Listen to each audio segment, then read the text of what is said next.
Okay. No, these actually that I did recently came out great. It's PLA like the soundproof barrier things they put next to highways, and they're all Oh, like crumbled and stuff. So okay, okay. I printed a set of those. I did this cool post-apocalyptic fence setup, which this one came out kind of stringy. I need to clean it up significantly, but I'm gonna work on that tonight. And then just some wrecked bullet hole Jersey barriers, which Oh, yeah. um, I was waiting for the Jersey barriers. I was getting hyped for yeah, those. yeah. So it came out all pretty well. It's just that there's a lot of cleanup I got to do, and for some of the smaller stuff, like I printed these pallets of like little barrels, and I don't know if you can even see them, but like little Yeah, barrels and boxes and absolutely. stuff. And these came out a little rough. So that's when I started thinking like, if I had resin, I'm sure that I could do the smaller scale, more intricate prints a lot. Uh, I don't want to say more easily because obviously they both bless you. Oh, They pardon both me. require no, you're fine.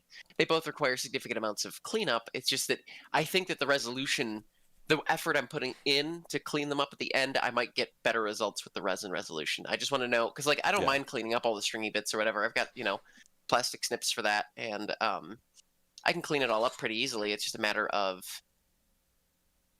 is this going to be is this something I can just sort of do lazy when I'm sitting at my desk talking to people versus like a more dedicated cleaning setup. So I need to Yeah. do more research into that. I just love to talk I to somebody who's done it. Yeah, I mean that's fair. I all the same like I feel like it's got to be straightforward, really. That's my That's take on it. that's what I'm thinking. I feel like it just can't be that tough. Yeah, Um and the thing is like I probably won't be doing N scale stuff again because I've got the little trains or whatever, and I think I'm done with the layout for now, just because I don't know where I'm going to be living in the future, and it's such a massive investment of both time and space, and it's very difficult to move. So as soon as you are like, oh, I need to mhm. move to another house, you lose a decent amount of the work you put into the layout you have. So I'm Yeah, that's probably going to valid. chill on that. But the 1/64th scale stuff is still pretty intricate, and I'm working in all of my dioramas I've done so far are 12 by 12. So I literally working with 1 square foot. Right, right. Um, and trying to get as much detail as I can into that 1 square foot is like kind of the fun part because it gives me one thing to fixate on, Mhm. which is make this square foot look amazing, and I don't get as distracted as I do with like a whole layout. But anyway, I just I can't see the You monitor right can't? now. Oh, No, that's it's just it's because all it went blacked to a out. screensaver. Okay, I just Thank want to make sure you knew. you. Yep, there we go. Okay. Anyway. Whenever you're ready, I'm good. Before we start, I would like to share a link because I had a couple of people asking. So Mhm. can you send me that and I will forward that to Oh, my my Twitter? link, the link to Yes, the ding yes. dang. Yeah, let me go ahead and do that. Um, and then let me go ahead and share it myself.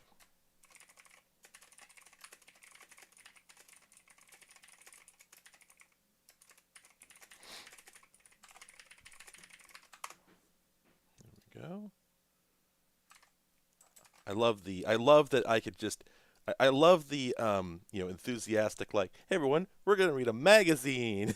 like Well, I we're going to read and react to. I did fix it. I fixed it. It's fixed over here. You might have to refresh.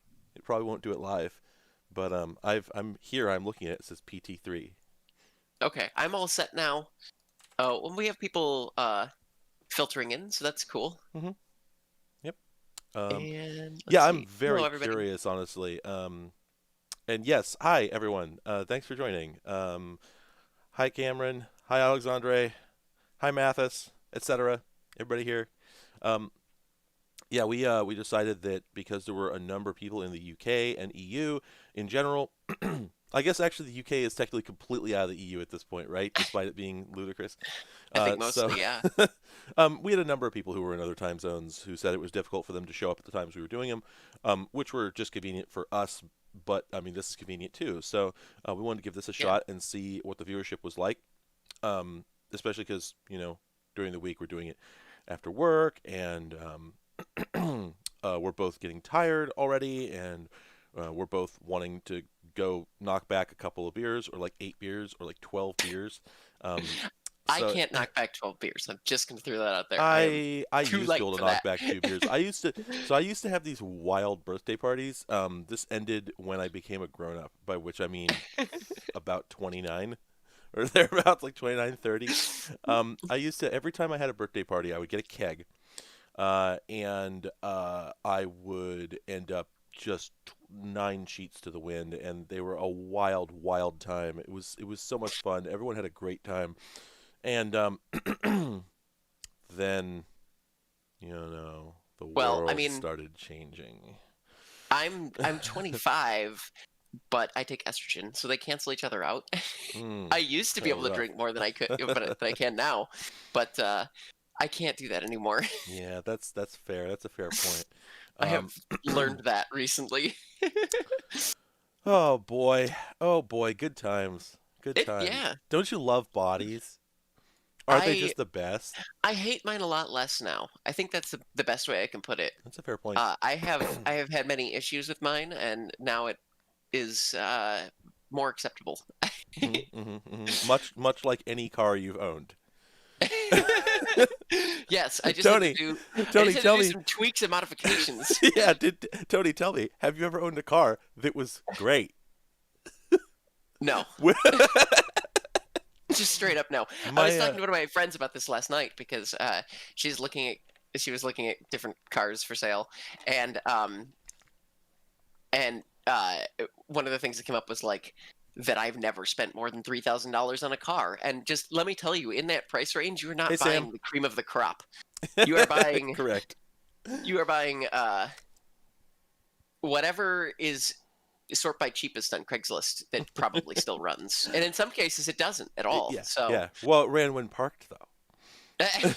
I have done that with My regrets, but I've done it. Hey Sam, glad to have you here. Yeah, I did this for you. Yeah, I drove a succession of terrible cars. One of my favorites for quite some time was a Subaru Legacy wagon, like a '91 Legacy wagon.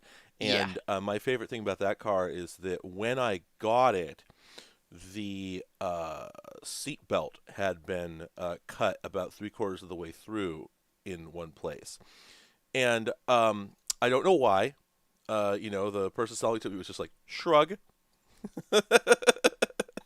Those are really difficult to cut too, which is Yeah, yeah, it wasn't impressive. easy, so it was not a mistake, right? Someone did this Yeah, on purpose.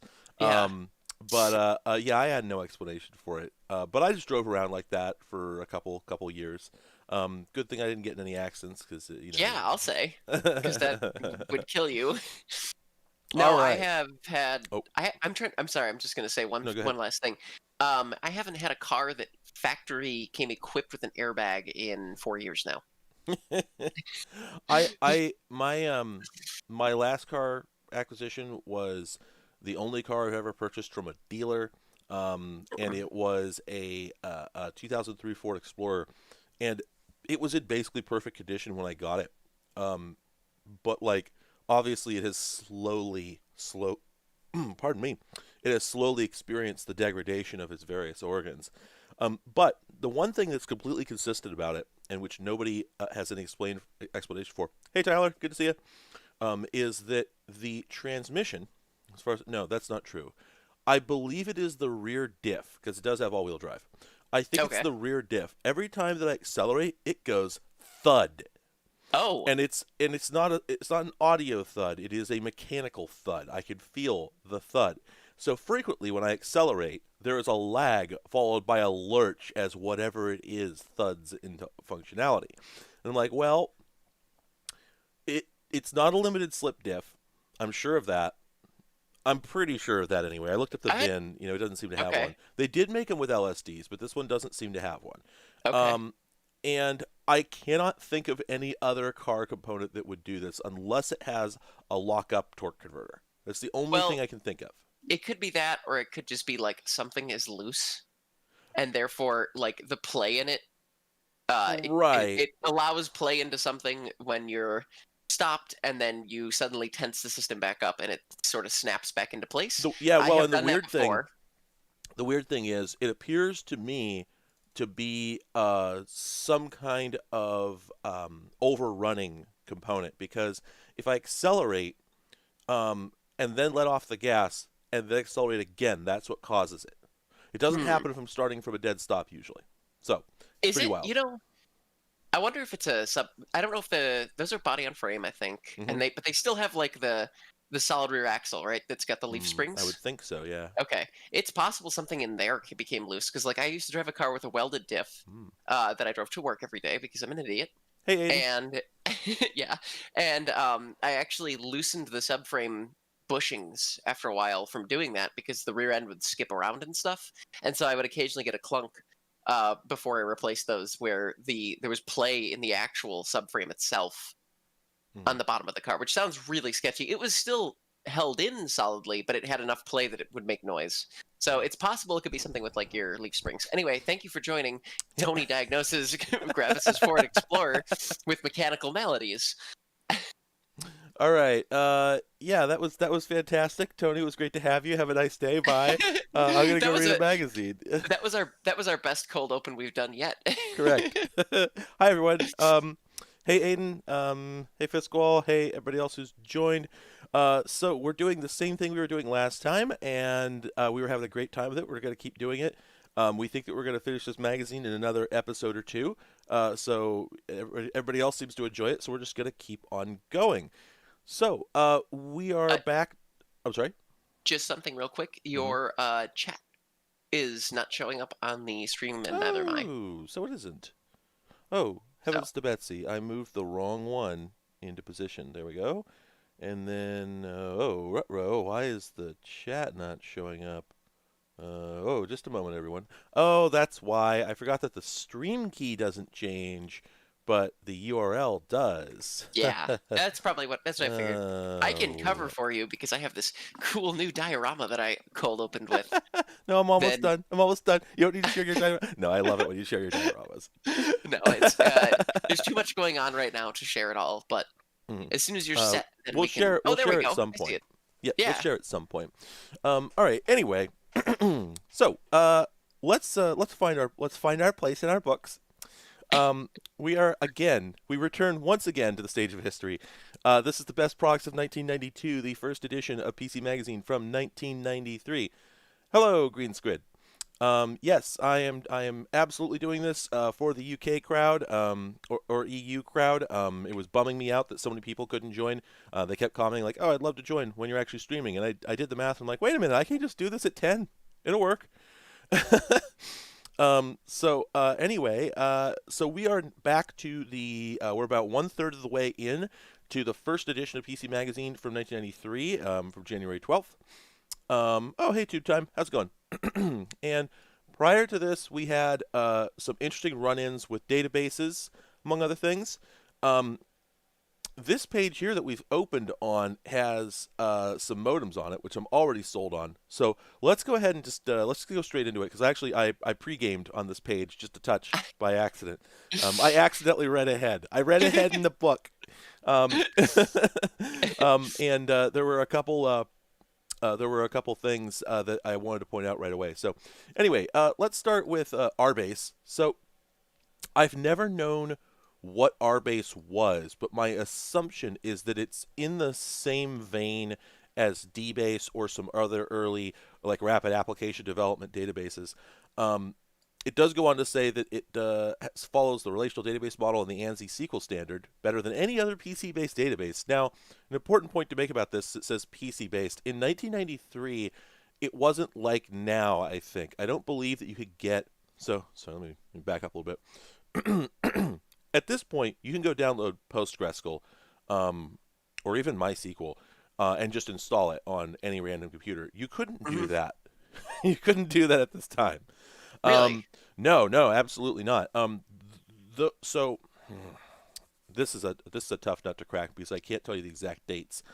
But That's okay. I just general well, concept is fine here right. because I'm curious. I should say I have not read about this in detail. Is what I mean to say. So I'm rolling this as I'm beginning to smoke it. But basically, um, my understanding is that it used to be that DPMI. What do you mean? It used to be that databases were something that mainframes did, and something that mini computers did. Databases were a thing that you had big iron doing, and the idea of running one on a PC was kind of a wild idea, partially because databases tend to want to be networked. Okay. And on a mainframe type system where you have a whole bunch of people connected to one machine, it makes sense for it not to be networked because everybody is hitting the database locally. So you've got multiple users on the database, but they're all connecting within the machine itself. However, on a PC, PC networks were still only becoming a thing for most people. So I Okay. believe that there was not really that much of a market for a really serious PC compatible database. So at this time, I think if you were running like a SQL based a SQL style, what am I trying to say here? If you were running a standard SQL database, you were Hmm. probably running it on like a VAX, which is a Okay. basically they sort of sit between the mainframes of the ancient era and PCs. They're just sort of in between. There's Okay. a thing They're a called a mini transitional computer. phase. Okay. Sort of, yeah. They persisted for quite some time. The IBM AS400 and the VAX machines and whatnot are among machines that fit into this category, and they were called mini computers because they tended to be not room filling, but still pretty damn big. Okay. Um, Gotcha. uh, so anyway, oh yeah, Robert, I see what you're saying. Oh yeah, well in 1993, DOS extenders were quite common at this point because 32-bit computing had been around for quite some time. So yeah, it could be DPMI. It could be actually. Wait a minute, didn't it say? I could have sworn that it actually It's said full which 32-bit extender it power. It used. actually says Oh, there it is. the No, it says 795 package uses DOS DOS 4GW. 4GW, There it is. an international DOS extender. Yeah, yeah. DOS 4GW was extremely common back in the day um, to provide 32-bit extensions to DOS software. And oh, I see what you're saying. Yes, DPMI. Yes, that's correct. Yes, it's DPMI. You're right. Um, Sorry, woo. Oh man, it is early for me. I was up super late last night, so I'm getting my head in the game. Anyway, And I so can't call you on it because I that predates me big by a mood. decent amount. Anyway, it's made by Micro Rim, which is very funny. Also, I didn't quite realize that ANSI sequel went back as far as '89. I think I knew that in some capacity, but So that I actually knew because I used to work with I guess the best way to describe him would be a database wizard. And that he was just sort of the person who knew everything about SQL. And part of the reason he did was because as far back as the 80s, he was working like on forums that would help have input on the standards. So he would tell me ah, about like the wild west of SQL. Apparently, okay. he met with he was one of the like very early power users and met with some of like the Microsoft people, talked to them about SSMS, and it's definitely one of those things that like I think it's been around for so long in the way that it has because it's so good. That's Yeah, my yeah, that it's always where I probably. have the most fun with my job. I So think one of maybe the I'm most just biased. Well, I think one of the most interesting questions about that is probably what predated SQL, what competed with SQL. There were other languages. I don't know anything about them. I think that would be an Yeah, interesting same. deep dive at some point. Is like, what are the other relational database languages like? Yeah. Anyway, with that said, I do imagine you talking to this guy, and he's just like, yeah, instead of select, we were going to say choose. I mean, legitimately, that was like some of the conversations. It wasn't Yeah, quite at a I believe select it. level, but it was just like basic phrasing and stuff. Yeah, Hmm. like Yeah, very, I would very I would think rudimentary so. building blocks. Um, Gloomy, I am absolutely drinking coffee, but I'm super caffeine sensitive, so I'm actually drinking decaf. It's the good stuff. It's water process, and it gets me a little bit more awake. But it's mostly the flavor. I adore the flavor of coffee. So that's really doing most of the heavy lifting here. And Sam, it is actually 10 a.m. over here for me, which is not that early, except that I went to sleep at 3 last night because I made a boo boo with my scheduling. I looked at the clock; it was like, oh, it's 2:30. So it was a rough night for me. All right, let's go ahead and continue here. So we move on to some modems. I like I that this just just love the name. oh yes, satisfaction is incredible. It- The '90s were quite I'm uh, sold already. correct. But I just love this opens with modems last forever, buddy. They do not. They do not. You'll amortize the money you spend on a modem today over at least 5 years. Oh, good lord. Okay, actually, what's funny about this is that in 1993 they really thought that was true, but then things accelerated. I think every year from 92 to 98 there was a new modem technology. Um, Really? yeah, it was quite impressive. Things accelerated very fast. Some people took issue with me for this, but I had asserted online on the internet that You should never do that. there really was very little increase in modem speeds throughout the 80s. There were technically increases available. So at the opening of the 80s, the best modem that you could get was I want to say it wasn't the 300 baud. Those go back to the 60s. I think they had, I want to say 600, maybe 1200 baud modems, which is it's not completely accurate to say that it's 1200 bits per second, but it's close enough for our Okay. purposes. So very slow, 1.2 kilobits per second, or Okay. I'm sorry, kilobytes per second, um, thereabouts. But then the problem is that although throughout the 80s you could get 1200, 2400, all the way up to 9600 baud modems, almost nobody in the consumer market could afford those. Okay. Gotcha. My experience, my observation, has been that almost nobody had modems faster than 300 baud. If you look at there were modems being sold for like the Commodore 64, for instance, which I don't know, I'm sorry, I meant the not the 64. I think the Atari ST, I want to say, Okay. came out in I think 86, 87, something like that. Oh wow. Okay. And let me just validate that. 85. Okay. Anyway, mid to Okay. late 80s machines were still coming out with 300 baud modems available for them, or I should say 300 baud modems were being made available for them. People Yes. were using 300 baud modems for like 40 years. And ooh, pardon me. You okay? Um, I'm fine. It took a very long time for faster modems to become available to the general public. And then in the 90s, things started just blasting. Um, Yeah. So the thing that I'm hearing here is like 1.2 kilobits per second versus 14.4 referenced in this article, right, right. which is a $400 modem, presumably based on their hmm flavor text about how much you want to invest. And that seems, compared with the rest of the technology in this article specifically, that seems affordable Yeah, almost. relatively speaking.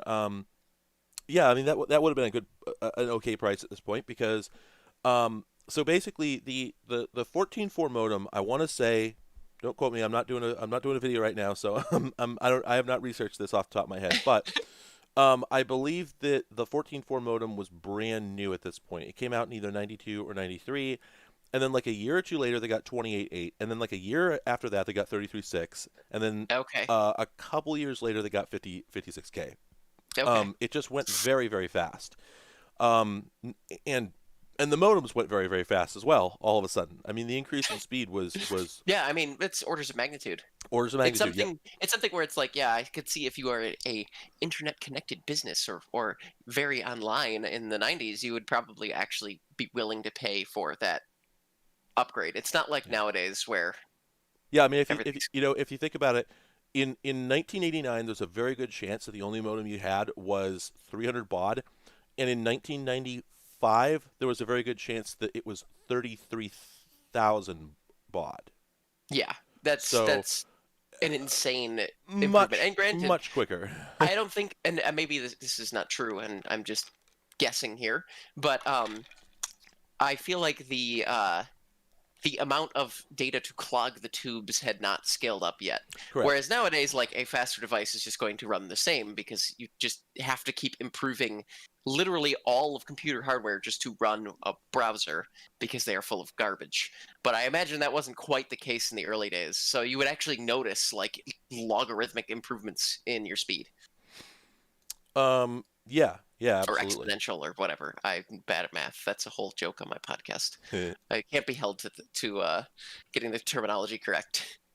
But So, okay, well that's an interesting yep. side note. I love the branding. Yeah, it's It's my very good. favorite part of the whole thing. By the way, somebody made a quip. I don't remember who, but somebody made a quip that this was probably a Win modem. I actually doubt it. This device, Wind modems had not yet become huge at this point, and I can tell from the picture of the board here, this thing has controllers built into it. This is controller based, I'm sure of it. It's probably DSP based, and there was some confusion about what that meant. A lot of people have some misunderstandings about the distinction between a soft modem and a wind modem. Um, and then the normal type of modem that had become available at this point, which was DSP based but fully hardware implemented. Um, anyway, the point though is this one I would bet you is a fully hardware implemented, what they call a controller based modem. Especially because it actually says it has a fax coprocessor on it, so that's wild. I've actually never heard of that. Fax coprocessor is a powerful, powerful item. Now, eBay.com. Whoa. What? Is your system clock on your PC Oh, it's VM quite messed up? wrong. It's quite wrong. Let me go in and turn on internet time. Update now. I don't know why it's having trouble with that. Pardon me. All right. Anyway, You appear to have time traveled, and therefore we can we cannot deliver this certificate. okay. It turns out there's a shoe called a Satisfaction, and I don't know why I that kind is. of want those. Oh wow, that box art is super good. Okay, here's what I was looking for though. So here's an Intel Satisfaction, and actually, holy crap, there's a lot going on here. This thing has 4 big boy chips on it. I'm very impressed. Um, wow, that branding. And Oh, you got the R and the TM, eh? oh, that's so good though. Bring up the box art if you could when you're done Yeah, with let this. me, It's here like, we go. Oh, yeah. absolutely. Great looking Oh my faxes. A God, cinch to use. come Yeah, on. very. Oh, That's also, that's incredible. I should point out that on the left side here, it says smart line sharing, and I don't know what that means off the top of my head. I'm not super sure what that means. Um, so I think what that means, however, is back in the moment. Okay. Uh, back in this era, there was the possibility of having a modem that would recognize what kind of call was coming in. Um, and it would do this based. There were a few different ways to do it. I don't quite understand how they all work. There was one where it would recognize whether it was a fax call or a voice call based on the ring style, but I don't know how people managed to get the ring style to change. So Huh, basically, if it would, okay. if the line like rang and then stopped and then rang again very quickly, that would indicate that it was a fax and the modem would pick up. But I don't know if you had to get a second phone number to make that possible or how that worked. I'm not Yeah. sure. Anyway, this particular one is a little early for that kind of functionality. This is the /200, not the /400. And yes, the other one that I looked at was a different model. I was just looking at satisfactions in general. Um, in fact, here's the 400. Here's the external version of the 400. Oh, I guess that's what the 400E is. The E stands for external. Oh, okay. Ah, okay. It has a free software bonus. It's $229 value. Oh, actually, what is the free software bonus? Because award-winning product of choice for over 1.5 million users. What is the free software bonus? Oh, crosstalk communicator. Ooh, get online fast. Talk communicator. What is that? Here we go. It's on WinWorld.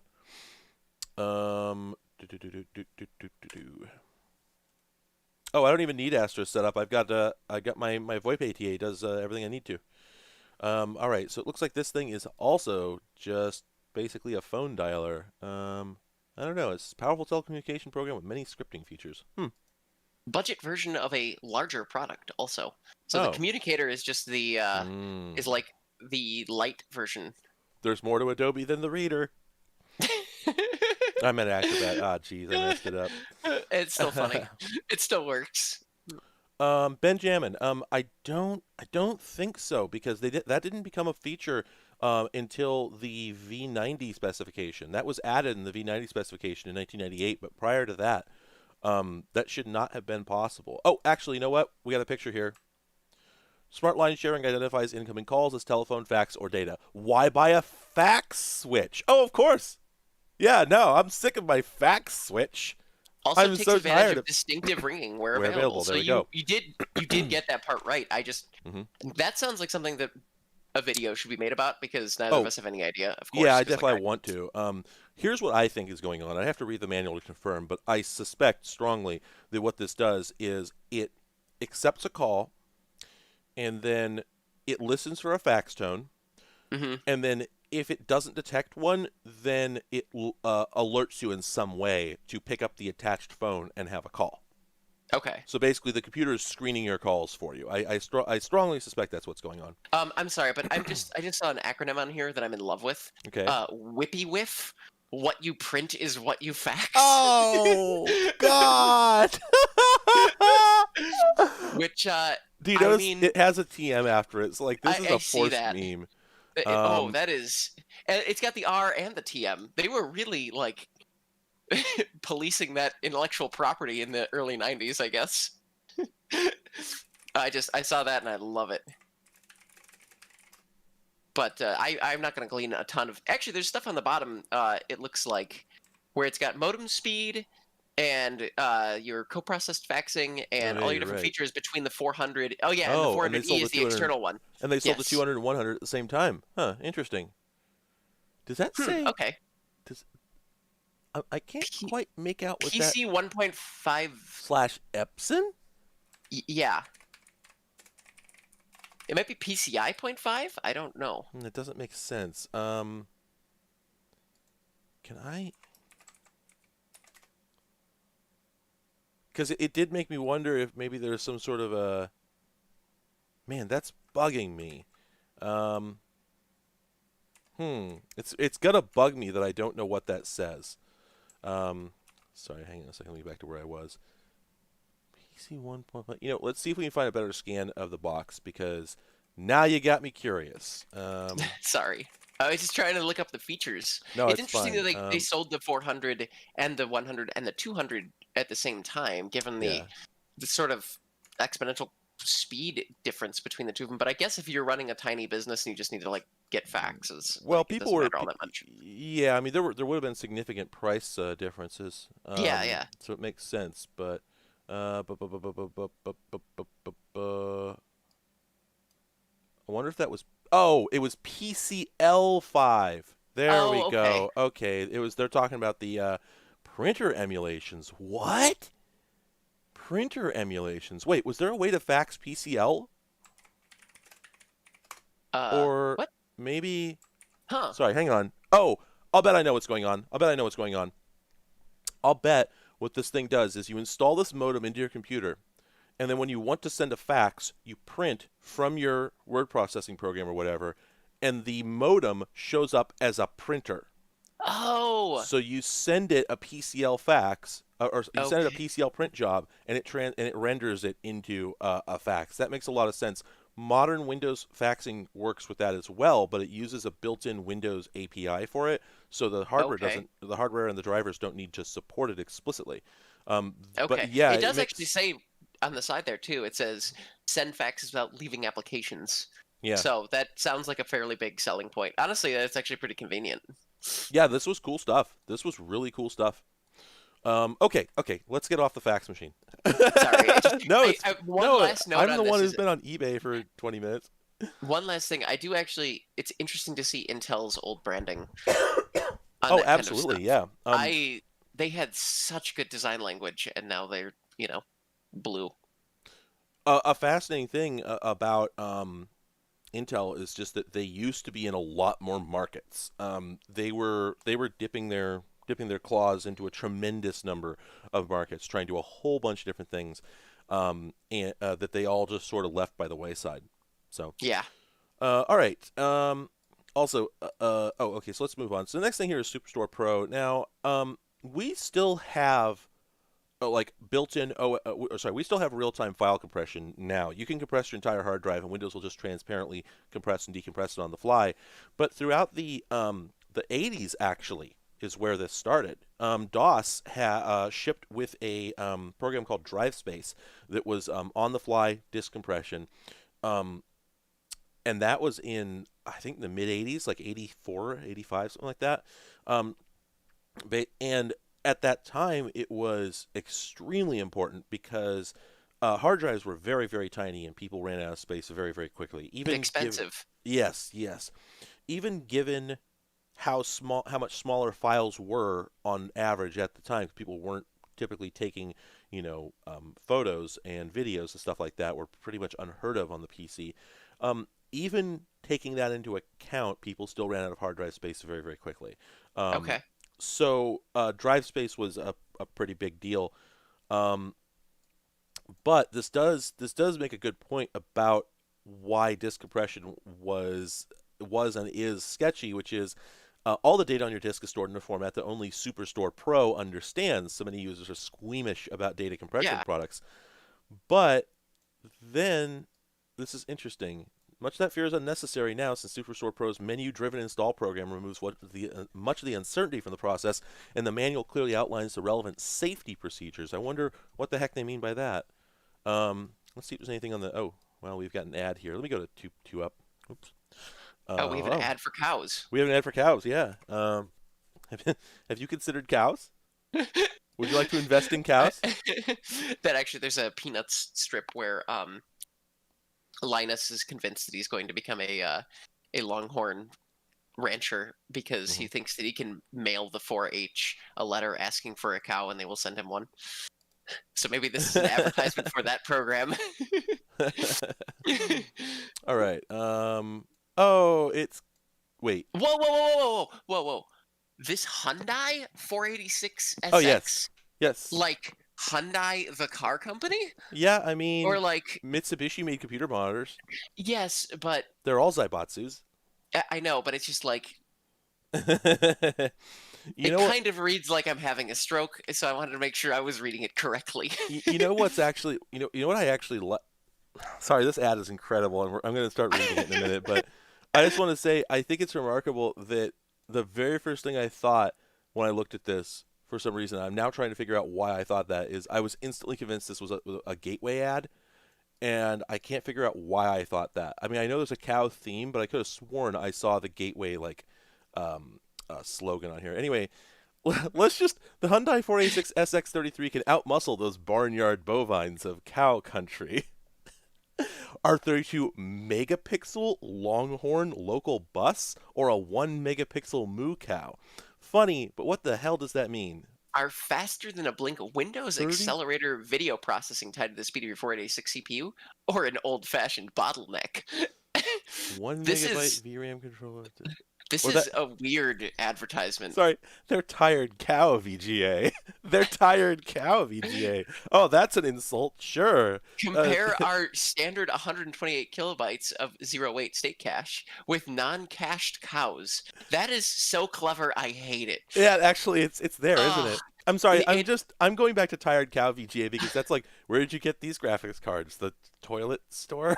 Like, what this is literally George Costanza writing the jerk store bit in a computer advertisement. It is. It is. We don't just drive the Hyundai Stampede; we overdrive it. Yeah, they've got Oh an my Intel god, this overdrive is processor. Yeah, that's cool. What? also Hyundai's branding used to be cool as hell. Wow. Apparently, yeah. But what the hell is the Longhorn local bus? That's nothing. That's nothing. What? Oh my God. That's a bus company in Houston, which kind of is funny and makes sense. I don't know. Well, I don't. I don't Uh, think these are it. But it, let's. Huh. it's mentioned in a different issue of This is late. This is about Windows Longhorn. Likewise here. So, yeah, I don't know what that's about. I That's thought they were just making fascinating. it up, honestly. I actually kind of do wonder if they're just making it up. Um, Like, yeah, I'm yeah, trying to that's see, that's like, weird. looking at the specs list, they don't mention anything about a Longhorn branded Yeah, component. It yeah. seems like they just added it into the ad text Oh, because wait, they you know were what? trying to go for a cow theme. Yeah, I think so. There it is. 32-bit Visa local bus. So yeah, they're just giving a fancy name to the VLB. That's weird. Huh. All right, well that's strange. Also they've tested this with Novell, good God, Banyan Vines. I don't I've seen that name, but I don't know what it is. OS2, Land Manager, and SCO Unix. Excellent. Banyan Vines. I do Also, not remember. interestingly, Hyundai hadn't even been Oh. in the U.S. car market for a decade at this point. Like they had started selling cars here, but 86, I just wanted to check. It was the Hyundai Excel, which was I have never actually seen one in person in my whole life because they were absolutely piles of garbage. Um, but it does make me think like my whole shtick online that I do as a joke, and it partly is true because I do own three of them, but I really like Hondas. So I'm just thinking about somebody being like a really big Hyundai nut in like the 90s, and they're like, "Yeah, I got the Hyundai Excel in the driveway. I got the Hyundai on the desk to log in. I'm all set." Like it's Co-branding. imagining a type of guy and getting amused by him. I guess is what I'm doing right now. I should I should also just make the comment that this is a really, really kind of sad looking PC in reality. Oh, it is. But have you ever seen a 1986 Hyundai Excel? It's totally in their design language.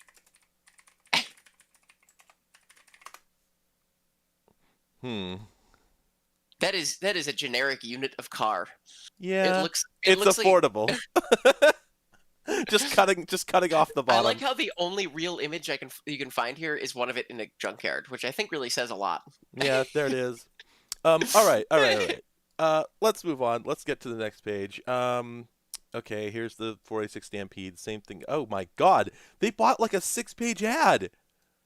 They should have maybe Holy crap, it's still they should have going. I like how they also say that you can get Excel bundled with the Yeah, yeah, Hyundai. exactly. Yep. There's. I was just saying. There's the co-branding. Oh I'm sorry. lordy. The Windows CE netbook of cars. Rough. I like that a lot. I have one of those in the other room. I have no purposes for it. All right, let's get the hell out of Hyundai country. This is ridiculous. All right, so new page. We were talking Wind about speed. Superstore before. I don't know if we're gonna finish that. Oh, well, I was Was kind there of done anything with it. else? Um, Okay, although cool. this is interesting, actually, the end of the Superstore Pro review says it also comes with Optibase's JPEG image compression software, and I'm just trying to process that. I think what they're implying is that like if you had some BMPs on your hard drive, you could finally run them through this program to make them JPEGs, which is remarkable to think about. All right. So wind speed. What is going? This is a $79 program. Supposedly will speed up your computer. It's written very. Panacea has written very efficient drivers for the most popular graphics cards from ATI, Western Digital, Trident Microsystems, and Sing Laboratories. Huh. Oh yeah, Western Digital used to make graphics cards. Um, they're claiming that this gives you a 200 to 500% speed boost.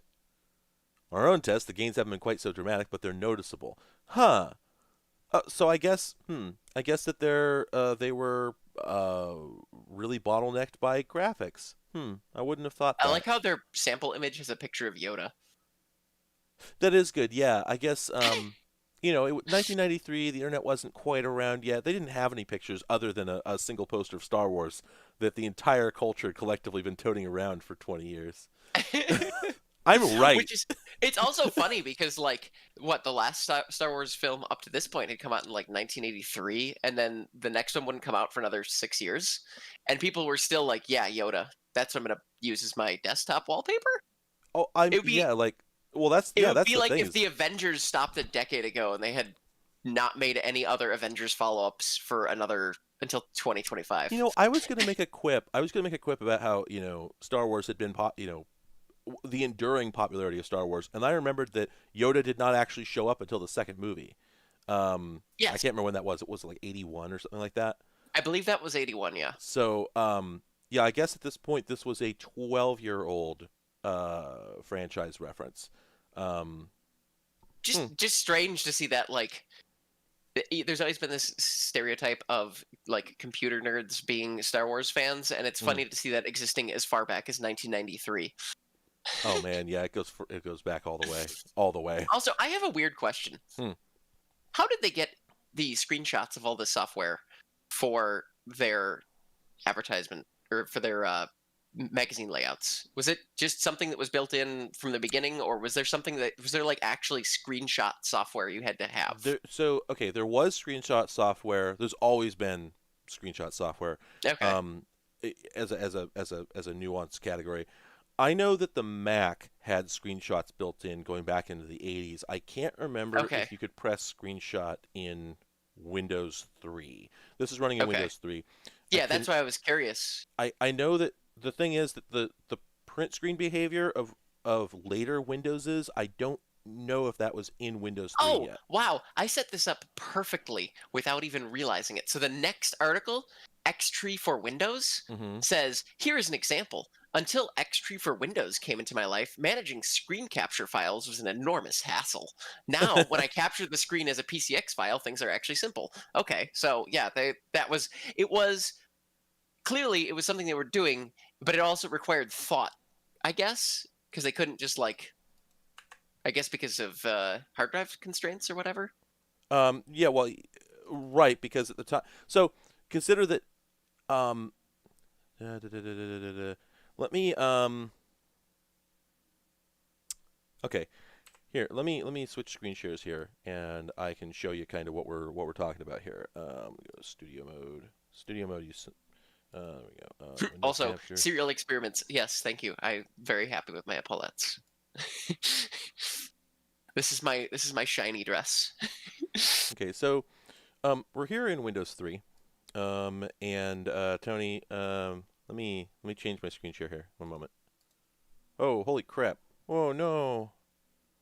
Discord just exploded. Give me a second, everyone. give me give me just a second. I've had a problem. No worries. Oh my god. Oh my god. There's not a single page that is not bescourged by the problem that I've just caused. Let me go back here. Let me do a screen share. Let me share this. Go live. And then if I pop this out, there we go. Click here. Okay, there we go. Now I should be able to get. Oh my god. There she is. Okay. Hello. Welcome back. Um, Hello. sorry, everyone. I had some problems.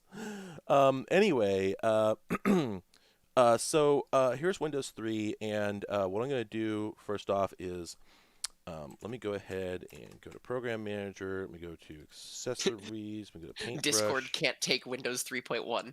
Yeah. Okay, yep, there we go. All right, Oh sorry, I wow. I had just forgotten. Yep, you could do screenshots in Windows 3. Oh Um, cool. yep, That's extremely cool yep. actually. I just hit print screen, and there we go. Okay. All right, Yeah, I so yeah, was that I was always worked. I was just curious about that. That was just something that I thought about from a production standpoint of like the magazine, given the tools of the era. Yep, and I was gonna say, so I don't even think can we save as a PCX with MS Paint. No. Yep, yep, we can. Okay, there we go.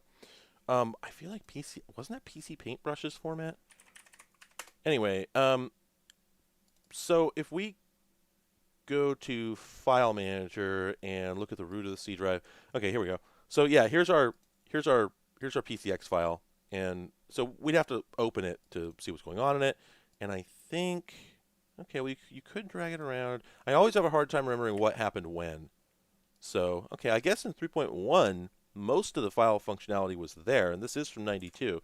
So I don't know. I'm not exactly sure what their complaints were with using just the Windows File Manager for this sort Yeah, of thing. that's Other than the fact, the one thing they didn't have is they didn't have thumbnails. That's an important point.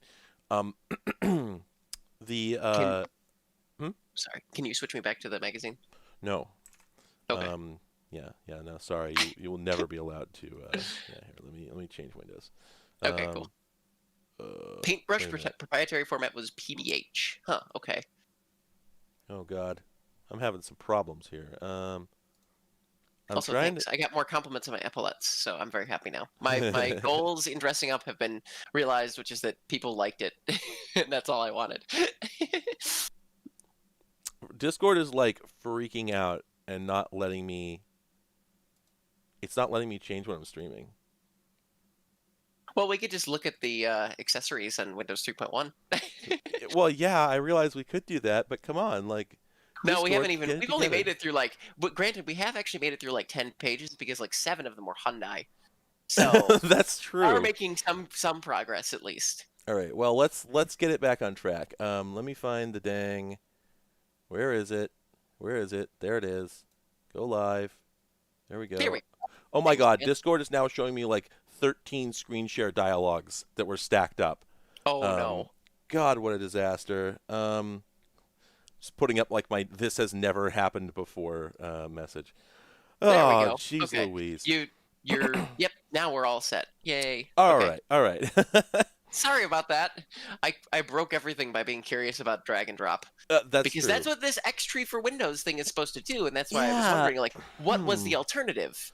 I'm a little confused about this, frankly, because I don't exactly know what their complaint is because drag and drop works in, well, it works in 3.1. Let me just check in 3.0 real quick. Maybe it doesn't work in 3.0.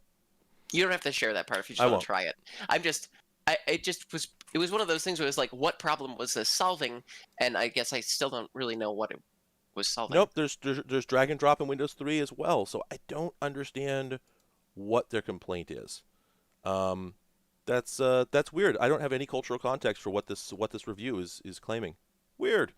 Anyway, I think the most interesting thing is just that from what it looks like here, it looks like it has a preview pane, but I'm looking at this now and going, that kind of looks like it's a separate window. The lower part that's got the Yoda in it. I was thinking that was a thumbnailer, um, but I'm not. It looks like it's a separate window entirely. So I think you still had to click on a file, double click it, and it would open in a separate window, which isn't saving you any effort over just opening MS Paint. So, yep, I'm baffled. I don't know what's going on there. All right, let's move on. Um, pardon me. Oh, by NJ the way, Rofan said it works in DOS shell. File manager is pretty limited. yeah, DOS Shell I've used a little bit, but it, Okay. it works in File Manager too. So I don't know. I'm not sure. Okay, well, we can move on from that Yep. Um, shovelware, I guess. what Xtree If was you worked Xtree on was actually Xtree, quite good. Xtree was a really cool program, and I'd like to get the Windows version and see what it's like. By the way, it does end with if like many longtime DOS users you have a difficult time leaving the command line, Xtree for Windows may be the catalyst that will turn you away from DOS into a full-time Windows user. Because by 1993, people still on the PC were still using DOS only, and did not have a GUI. That was that's a totally bold a thing. choice. All right, so then we move on to a Zenith. Zenith had a division, Zenith Data Systems, that did laptops and desktop PCs, and they had a whole bunch of laptops for a while. So this is pretty good. After pioneering the market for notebooks several years back, ZDS seemed to lose its way.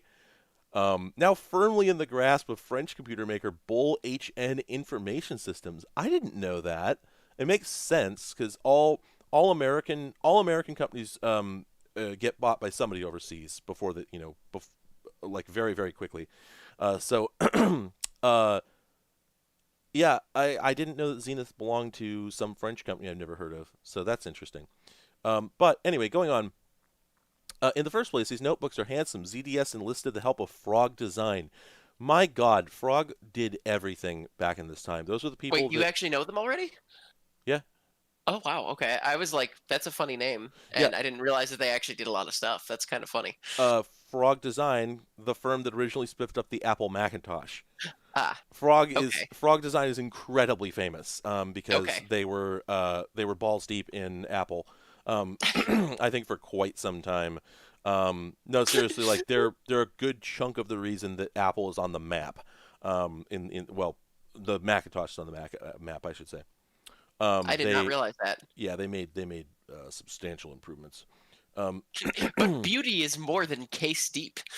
rough. Hey, this has Ethernet. Hello. This has Ethernet in 1993. Hello. What? This is Is that a 320. was Oh, that that's. unusual? Oh, absolutely. Really? Okay. Yes. When did that become common? Mm, that's a good question. I'm not sure if I have an answer to that. Okay. Um, but so Ethernet was around going back into the 80s, but getting it on like an wait, that's a Zenith? I thought that was a Tadpole. Oh man. That Um, is a much less pretty computer than the one that they showed an image of. well, this one kind of looks like an Olivetti, which is I've always had an affinity for. But yeah, yeah, exactly. As Robert said, Ethernet was a thing that you got if you were spending extra money.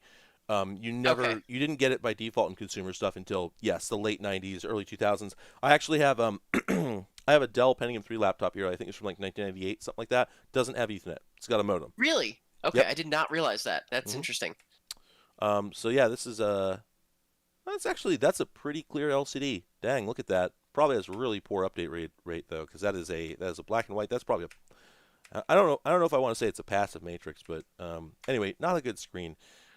Broken, doesn't boot, as is. Makes loud noise when powered on. Maybe the sound is coming from a fan, or perhaps the floppy drive. They still want $145. Go to hell. That's too much money. You know that. All right. Welcome All to right. roasting random eBay sellers. All right, well, we can go to the next page, I guess. Yeah, let's Can't go buy one of ahead. those. Can't buy one of those. Don't want to buy So one of disappointing. those. Oh, hello. Wait. Okay, sorry. The best of abort, retry, fail. That is a reference to DOS. PC Magazine salutes the memorable moments, people, and advertisements of 1992. Oh, okay. So this is Finally, like a year in review. finally, this is where I can shine. With that said, however, I do need to pause for a moment. Uh, I can run through this section if you what? don't mind. No, one of the authors here is Robin Raskin, and Oh, I'm just wondering to myself if there's any possibility that they're related to Jeff Raskin. Um, Probably not, but I'm just gonna check. Personal life. No, maybe not. Um,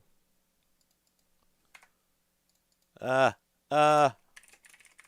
Firefox is making it very difficult. Nope. Looks like probably no relation. All right. Anyway, I so love is I it? love so many of these. Do you just okay? Go. Uh, so my favorite is the extremely um I guess now painful joke about Ross Perot never having any ability to become president, since we've clearly proven that people who come out of nowhere with a ton of money and are idiots can become president. But they're using that as an analogy for that being the pen computer uh, being a long term player in the '90s PC space. They said that in April, and the company that made the pen computer that they were discussing went bankrupt like 6 months later. There's the PC Magazine software naming engine. Take one from column A, one from column B, and one from column C.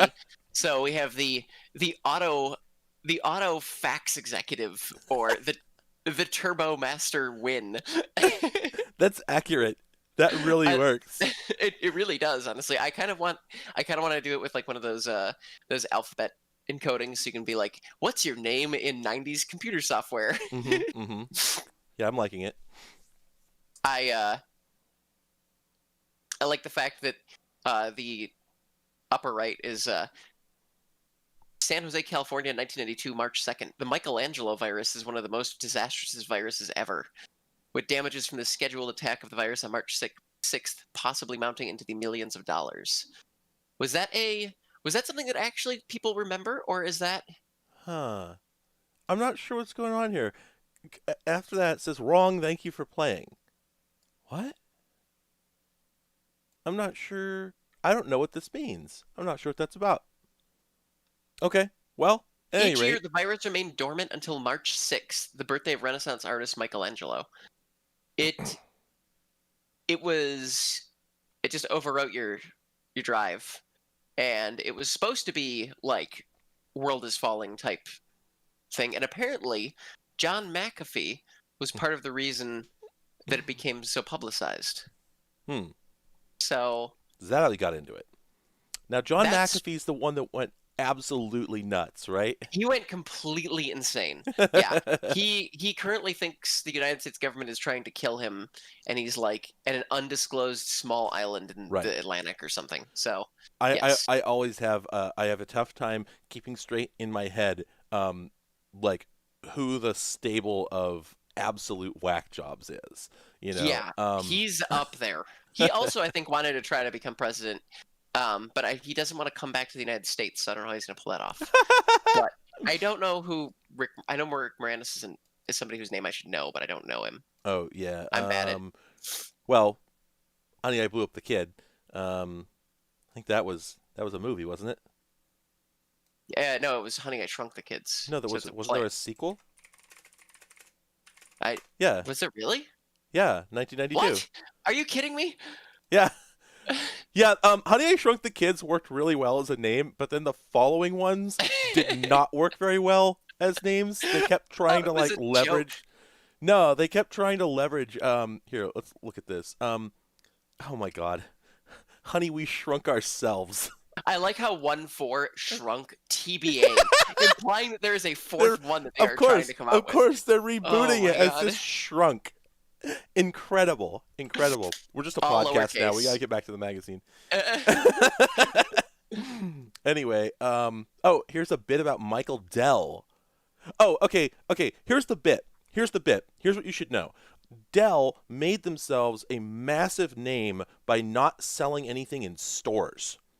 That was, Really? yes. I think Gateway did the same thing for a while. What put Dell on the map is that they were all dealer, they were all manufacturer direct. So the joke here is that if Michael Dell came to collect an award, he would be shipped there by UPS because that was how Ah, you got all that Dell is computers. that is the bit. Okay. That is the bit. Unfortunately, there isn't as much news in this as I was hoping. This all seems like really niche jokes about like using OS2, and Well, this I is. that Oh, okay. Yeah, I see what you're saying. It is all OS2, and yeah, in 1992, I guess that would have been a big deal. People still would have been making some real quips about that. Um, but what Oh, okay. I see what they're saying. um, IBM created its own Amway program is a quip about the usual thing that businesses kind of do. I think still, which is if you can get somebody to sign up, they will give you a small bonus, right? So if you go and sell OS2 to your neighbors and friends, you're going to get some money. You're going to get a kickback from it. okay, And I gotcha. guess I guess at this point, business was still a little respectable. It hadn't gone completely off the rails into total, just like you know, uh, completely classless, utterly graceless money grubbing. Um, so I guess this would have been a little more outrageous at the I guess time. so. Yeah, I that the rest of this all appears to be just computer jokes. I was It hoping that is. there'd be I'm more. sorry. I was hoping there'd be more Ross Perot jokes. Yep. No dice. Okay, now let's talk about this Oki data. Is this an ad for? I I would like to get myself some more coffee, so I will be right back. Knock yourself out. I'll be here. Oh, so this is about an LED printer. Hmm. Yeah. So I'll have to explain this one probably again when Tony gets back. But if anybody is unaware, there was a period which I think ended. I don't think they make these anymore, but I could be wrong. Um, where laser printers were being made with instead of lasers, they would be made with a grid of LEDs. Because the only thing about the laser, the only special thing about the laser in a laser printer is that it's a way to shine light onto the image drum at very specific locations. Um, but if you instead use a linear array of very tiny LEDs and just turn them on, in sequence as the roller turns, you get exactly the same result. Um, and I remember, yeah, they were. Let me look this up. Let me see. Let me see if anybody. I guess. Come to think of it, I guess I wouldn't be surprised to learn that a lot of laser printers are actually LED printers. It would actually make a lot of sense. In fact, I wonder. Well, I'd like to research this. Yeah, I noticed. I just noticed the Tech Connections video. I'll have to watch that later. Anyway, I guess. 1992. I guess I thought that LED printers were just a little bit later than that, but I guess this makes sense. Um, okay, are they? Yeah, Epi. That's kind of what I figured. It was one of those things where I thought to myself and I said, I would not be at all surprised if the laser part of it was completely gone because that would explain how the prices went down and the size went down to the level they did.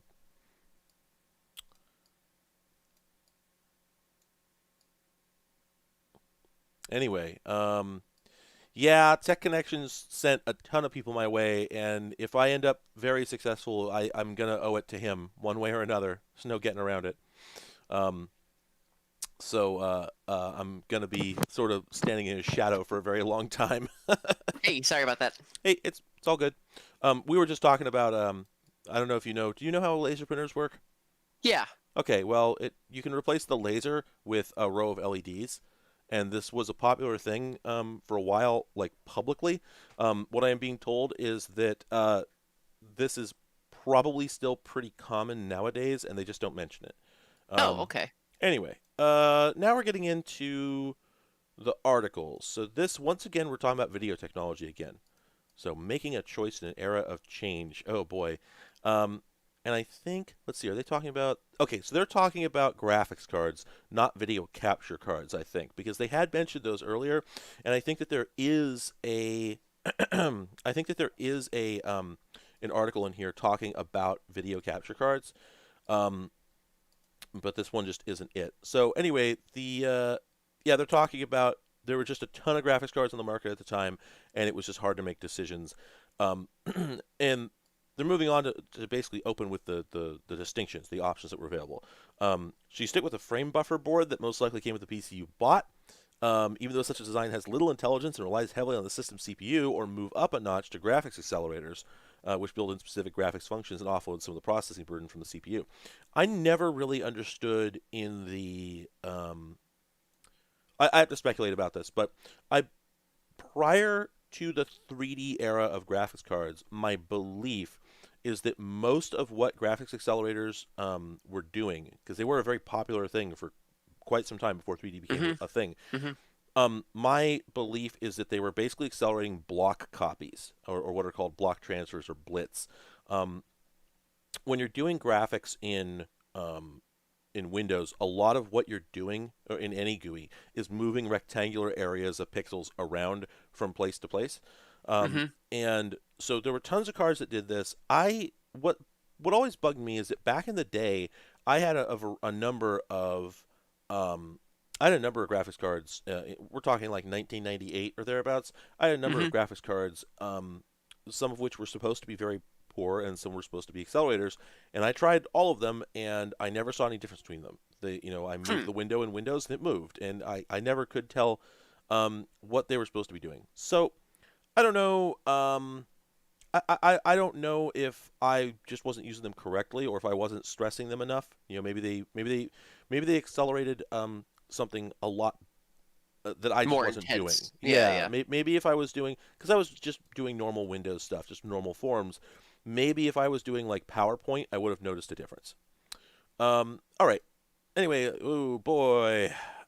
There's a lot So of options. yeah, this is a huge shootout. So we're gonna flip through this real quick, but just what I think is most interesting about this is let's look at who isn't here anymore. Actix, Artist Graphics, Cache Computers, Cardinal, Cellerite, Diamond is, I think, still kind of around.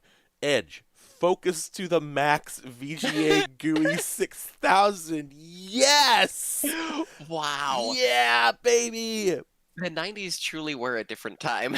Yeah, they were wild. So Hercules was still in the game, but they're gone now. Iocom, Kingston made one. Hey, Metheus Premier, Milex, NDI, Porticom, or Orchid, honestly, Presenta, Prism, PyCon, QuickPath, Sigma Designs, STV, Tangram, Video 7, VidTech, and then of course Western Digital. Almost every one of these companies does not exist anymore. Um, like they're just gone as hell. All right. Wow, that is impressive. It is impressive how completely. I'm actually impressed at how few of these companies I've ever heard of.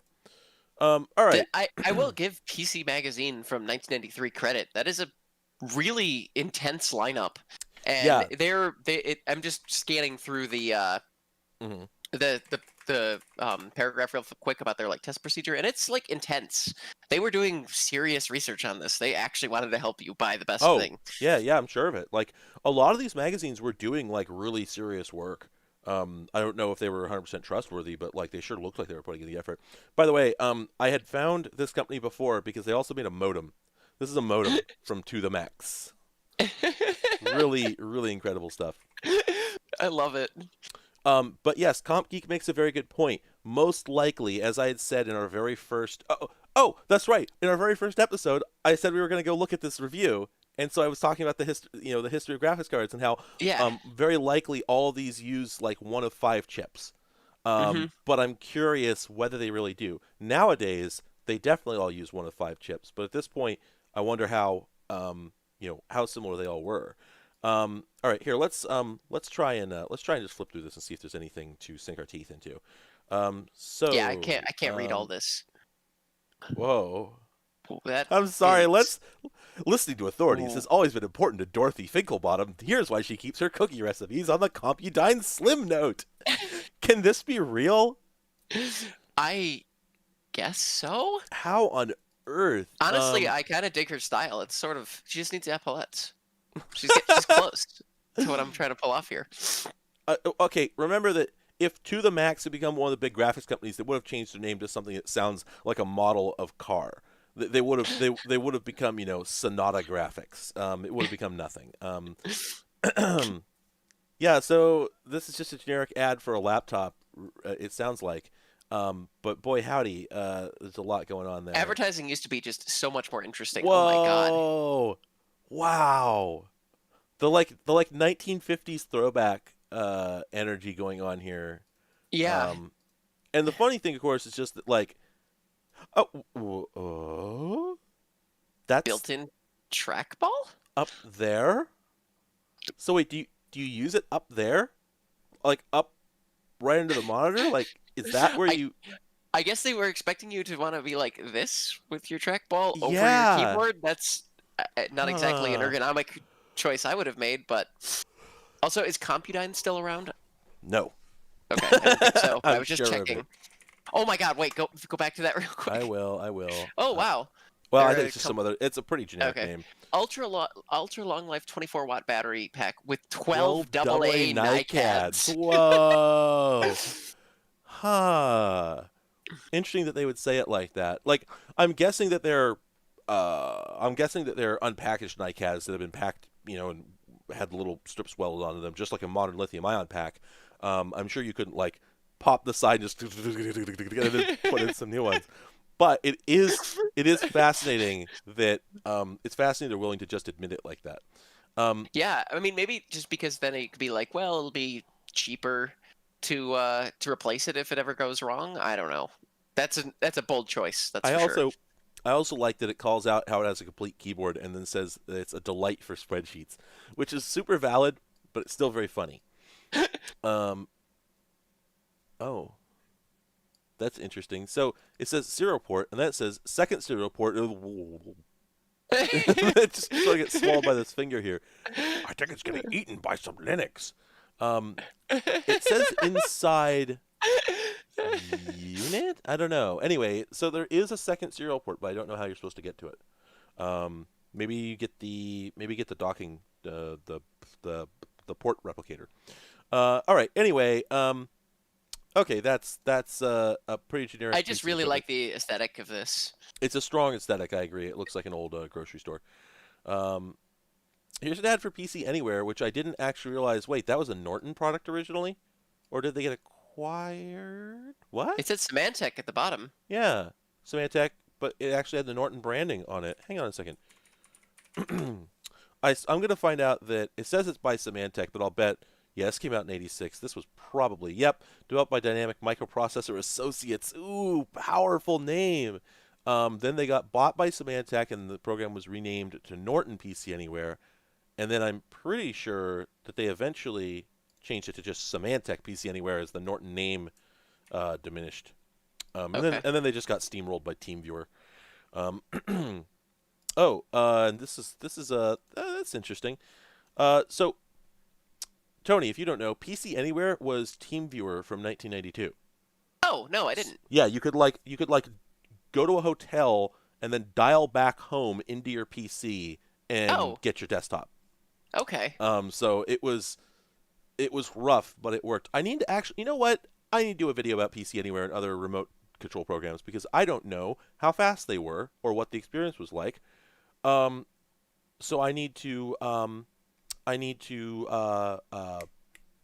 Oh, come on now. I do like a shootout between various remote control programs Oh, that'd over be a really modem cool. connection. Yeah, that'd be really cool. I did not realize that this was something that people were actively seeking out and expecting to work fairly well um, this far back. It makes sense, but I just never really thought about it, I guess. Oh, hey, there's a bunch of chat messages at me. I'm sorry. I guess I got distracted. um, I'm sorry. What am I being asked? What kind of computer have built-in trackball? That was actually not uncommon. Well, I don't know if I would say it was not uncommon. There were quite a few machines that had built-in mice of various sorts. There were actually some things that were weirder than built-in trackballs. There was a type of machine, I cannot possibly hope to look it up right now and find you one, but there was a type of laptop where you pressed a button on the side and this vaguely mouse-shaped thing would pop out the side of the machine, but it didn't have a ball on the bottom or anything. It was permanently attached to the machine with an arm. And when you moved the mouse around, the position of the arm was read by sensors inside to determine where you'd move the mouse. Well, that's certainly a solution. Yeah, here, let's look it up. So people are saying that's the J mouse. There's just some mice there. Um, I spent an enormous amount of my life. Um, I spent an enormous amount of my life using what is it called? Mouse keys. Like the numpad would let you. Oh, hey, here it is. This is the guy. This is somebody What else's the YouTube video. heck? But yeah, we could take a look at this. Yeah, there it is. There's the mouse Oh, come button. on. Oh, Nope, come on. there it is. Oh, that's actually cool as hell. I hate how And much I like and that. yeah, it works in midair. Is this an LGR video? That's. Wait a minute. I think it's stolen from an LGR Yeah, video. it is stolen from an LGR video. That's really funny. Oh no, oh no, he's like curled over the connecting. Don't like that. Don't like that.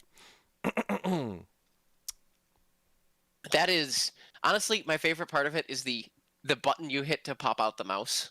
Yeah, no, it's really Like good. It's there got was the mouse one of the icon on it. things I really like about the 90s and that I've talked about before in an automotive context that I keep thinking of as we look at like, to the max and the pop out mouse and everything is and especially like looking at these old advertisements is like how strongly companies are willing to brand or lean into an aesthetic because it was cool because the Yeah. technology was still cool like this I have like a pretty phone case on but it's not it's a phone, it's a featureless black slab and I use it to like take pictures and talk to my friends and there's no like I would say probably around when smartphones started coming out that like cool aesthetic started to fade off as things got sleeker and everything and I'm sure Mm. that there's a ton of other better writing out there about it but it's just funny to see like there's a Subaru model. I think it was the maybe the Justy or one of those that had a four-wheel drive engagement button that was on top of the shifter and you'd push Hmm. it like a missile launch. Yeah. And it reminds me of that. It reminds me of that pop-out mouse button. I don't know. Yeah. It's interesting to see that they were like willing to have some fun. Also, what the heck is a J mouse? I'm sorry. Yeah. So I'm curious about that myself. I've never seen this before. I don't think a couple people in chat said that this is a key on the keyboard that acts as a mouse. How does that work? Is it like a track point? Do you like this? Is it a key? But also, if you just like move it around, like push around like a track point, does it does it move the mouse? Like some somebody please help me out here. How the hell does this work? I'm just looking at a key. It's got a mouse icon on it. Oh, and it's called the J mouse because it's on the J key. Heyo! Oh my I god, that's guess. why it's called the J mouse because it's on the J. Smash that J. Um. Okay. Oh, you know what? I have seen one of these before. I don't know on what, but I have seen it. Huh. Oh my god. Wait, is this one? Is this a desktop keyboard with it? Oh, wow. That's a rare clavier if there is one. Um, if anybody doesn't know, let me show you something. If you go to eBay and type in rare clavier, oops, oops. Oh, Rare. Ooh, a Dodge Challenger. um, let let me find it. Oh God, this is getting. Oh no, this is getting me piano music. This is not what I was looking for. Consumer electronics. Oh gosh, wow, there's none on here right now. Okay, well, at any rate, um, I was on eBay a while back, and I was flipping through weird keyboards, and I found this French listing that said rare clavier, and I've never been able to stop thinking about it. Now I don't think of like collectible keyboard. I think rare clavier. Oh man, Josh, you have a good point. That's interesting. A portable phone like a cell phone that you could plug in to a physical line. I feel like that must have existed, right? It had to have. Wait a minute, that had to have. Well, I think the ever presence of phones, of normal wired phones, might have made that less of a thing. Um, but that's something that's remarkable to think about. Anyway, so yeah, to finish up the PC Anywhere PC Anywhere ad here, fast remote control of Windows and DOS. I'm very curious about that, and that's one of the things I'm going to need to test because I can picture how you remote control Windows. I'm having a hard time picturing how you remote control DOS. That's interesting. 15 terminal emulations. No, my brain, I can't engage with that idea right now. And 8 file transfer protocols, which also, I wonder if it went up as far as like FTP or if it was all just serial style Z modem and whatnot. But you know what? I'll do a video about that at some point because my brain has run out of gas on that topic. Whoa!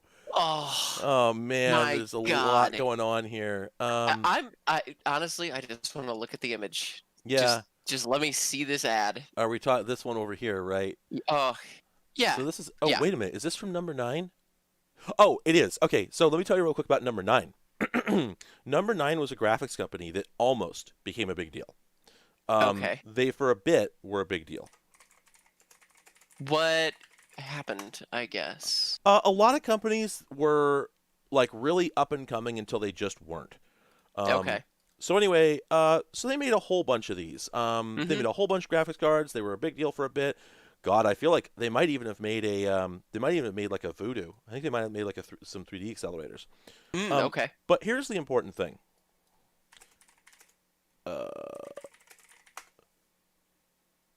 Uh, give me a second.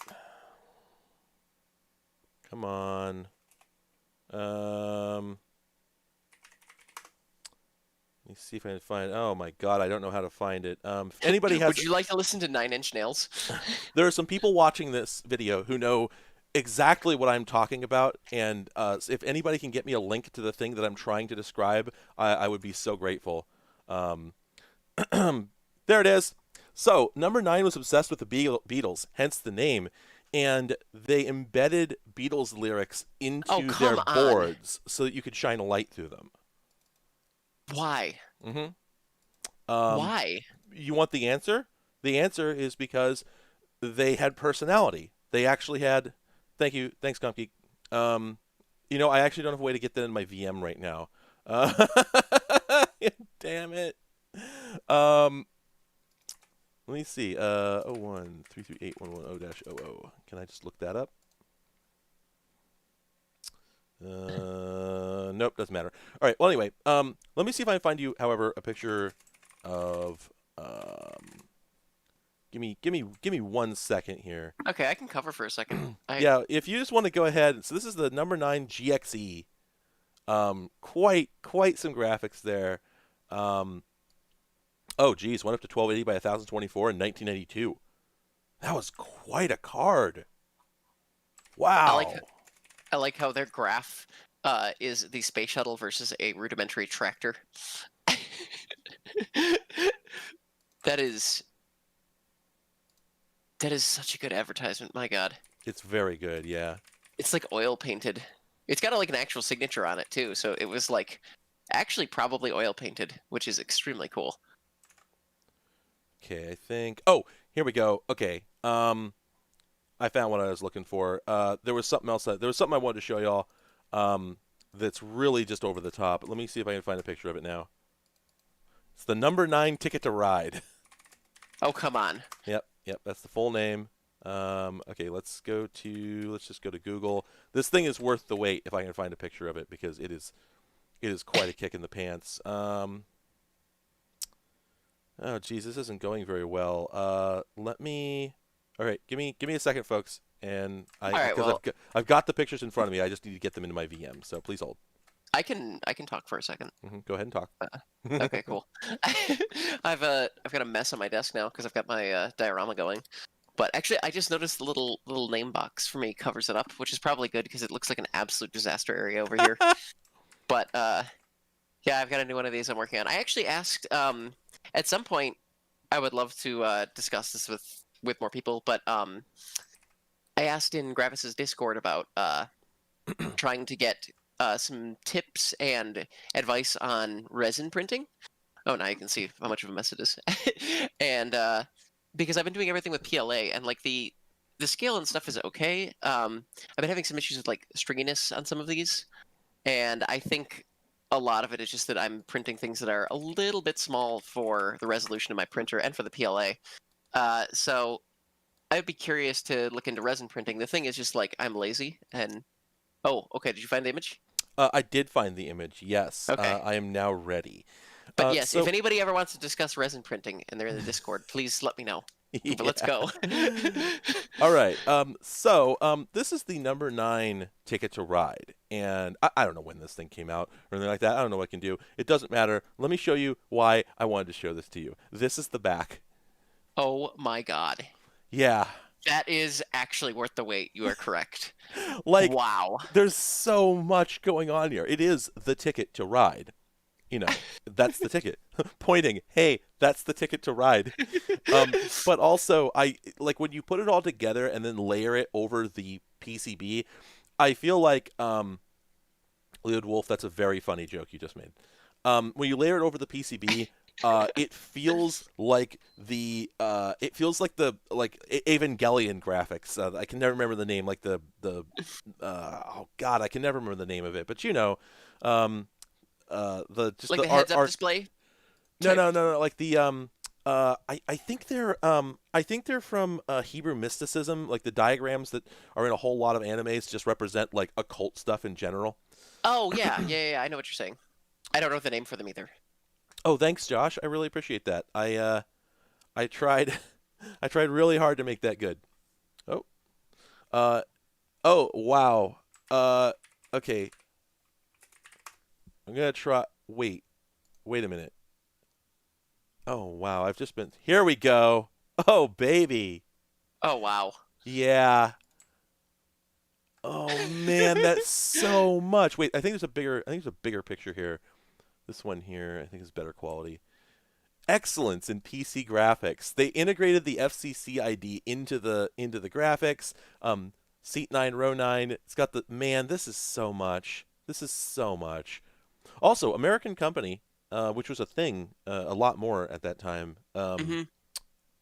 Massachusetts. They have their phone numbers on the back of the graphics card. Ah dang. Ah dang. I can't remember. I gotta get the drivers for this thing. Just pull it out of the computer and just.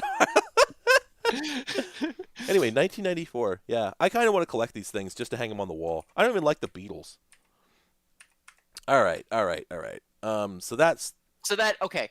I will say like this advertising choice is really bold, and I was Mhm. like, wow, that's cool. And I guess it kind of makes sense now because a company that was putting Beatles references on their actual physical products for Mhm. fun would make this advertisement. Correct. Yeah. Yeah. Exactly. This is not some sort of like this is not forced quirkiness or somebody at the company knew an artist. This is just literally like their culture was probably like I that. think they were just like this. Yeah. I think this guy worked for them. Okay, well, All right. it still whips. Yeah. No, it whips very hard. Let's also take a quick look at this. I don't know why this looks so scudgy. Um, but I just love there is a flow chart here at all. Buying a new motherboard computer? Yes. Need to buy it within the next 6 months? No. Wait. Oh man. That's how I play video games, actually. Hmm. I just new video games come out and I wait about a decade until my computer can run them easily, and then I'm like, oh, I'm gonna play this now. Oh It man. sucks if you'd like to keep up with any cultural references, but it's really cheap. Robert, I'm afraid you missed us talking about the entire category of number 9 graphics cards. So catch that on the VOD. It's worth it. um, anyway, I'm not going to go into it super deep, but basically, a lot of the chips that I'm seeing described here are, in my mind, pretty sad. The ATI Mach 32 was probably pretty cool. It's ATI; they went somewhere, but the rest of this is like Texas Instruments used to make graphics chips. Apparently, wow. Cirrus Logic, I've never found a machine and went, oh, there's a Cirrus Logic chip. This is good news. Um, Chips and Technologies was a company that was on its way out at this time, I believe. They used to be a big deal, and then they just evaporated. I can't remember who bought them, but I don't know if the Winjin, terrible brand, Winjin. Oh man, I got we went NVIDIA GeForce. Okay, that's pretty cool. Oh, I have a Winjin. Strong wedgie energy. But also, yeah, for some reason, Western Digital at this time was making graphics chips. They had not yet become. I'm sorry, I said for some reason. That's silly. The Western Digital now makes only pretty much exclusively hard drives, but they Hmm. used to make all sorts of controller cards. Okay. A whole bunch of different types. What I was going to do actually is I was going to flip back a couple pages because I forgot that there was this info box here that was interesting. Okay. Different. These are the categories of graphics adapters. So there's frame buffers, which are basically just a chunk of memory and a digital analog converter. Okay. Um, Gotcha. so you just put them in the machine, and then your CPU is responsible for almost all the effort of writing stuff into the graphics memory. Hey Ben, Okay. nope, you haven't missed the whole thing. I think you're in about the middle of it. Um, and then fixed function builds in functionality for specific graphics functions such as bit blitz and line draws. Um, and it says And that's bitblit ideal is for, what you discussed earlier, where it was yeah, like moving drawing the a like a squares. rectangle, like copying a rectangle of graphics memory. So Okay. basically, Gotcha. imagine like when you drag a window, it used to be the case that the whole window didn't move live, Hmm. because then it would have to redraw for every frame. Instead, you Yes. just drag like the border, and when you let go, it would then basically take a screenshot of the window and then paste it over here, Gotcha. rather Okay. than redraw the whole thing. That makes sense. So this would have been considerably more efficient for doing that. Um, Okay. also, so then we have accelerators. Let's see. For VGA performance, the quickest dumb frame buffer we tested only delivered 1/3 the speed of the fastest accelerator based on ATI's Mach 32. But I don't know what they were actually. I don't know how they do their acceleration. But then graphics coprocessors are able to serve as CPUs, but are instead dedicated to calculating display image data.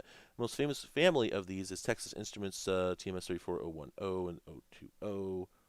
Oh, okay, and these were intended for like AutoCAD use. Huh. Hmm. Um, no, shaders. Yeah, shaders were not around for quite some time. Because 3D shaders didn't become a thing until 3D, and 3D didn't become a thing until the late 90s.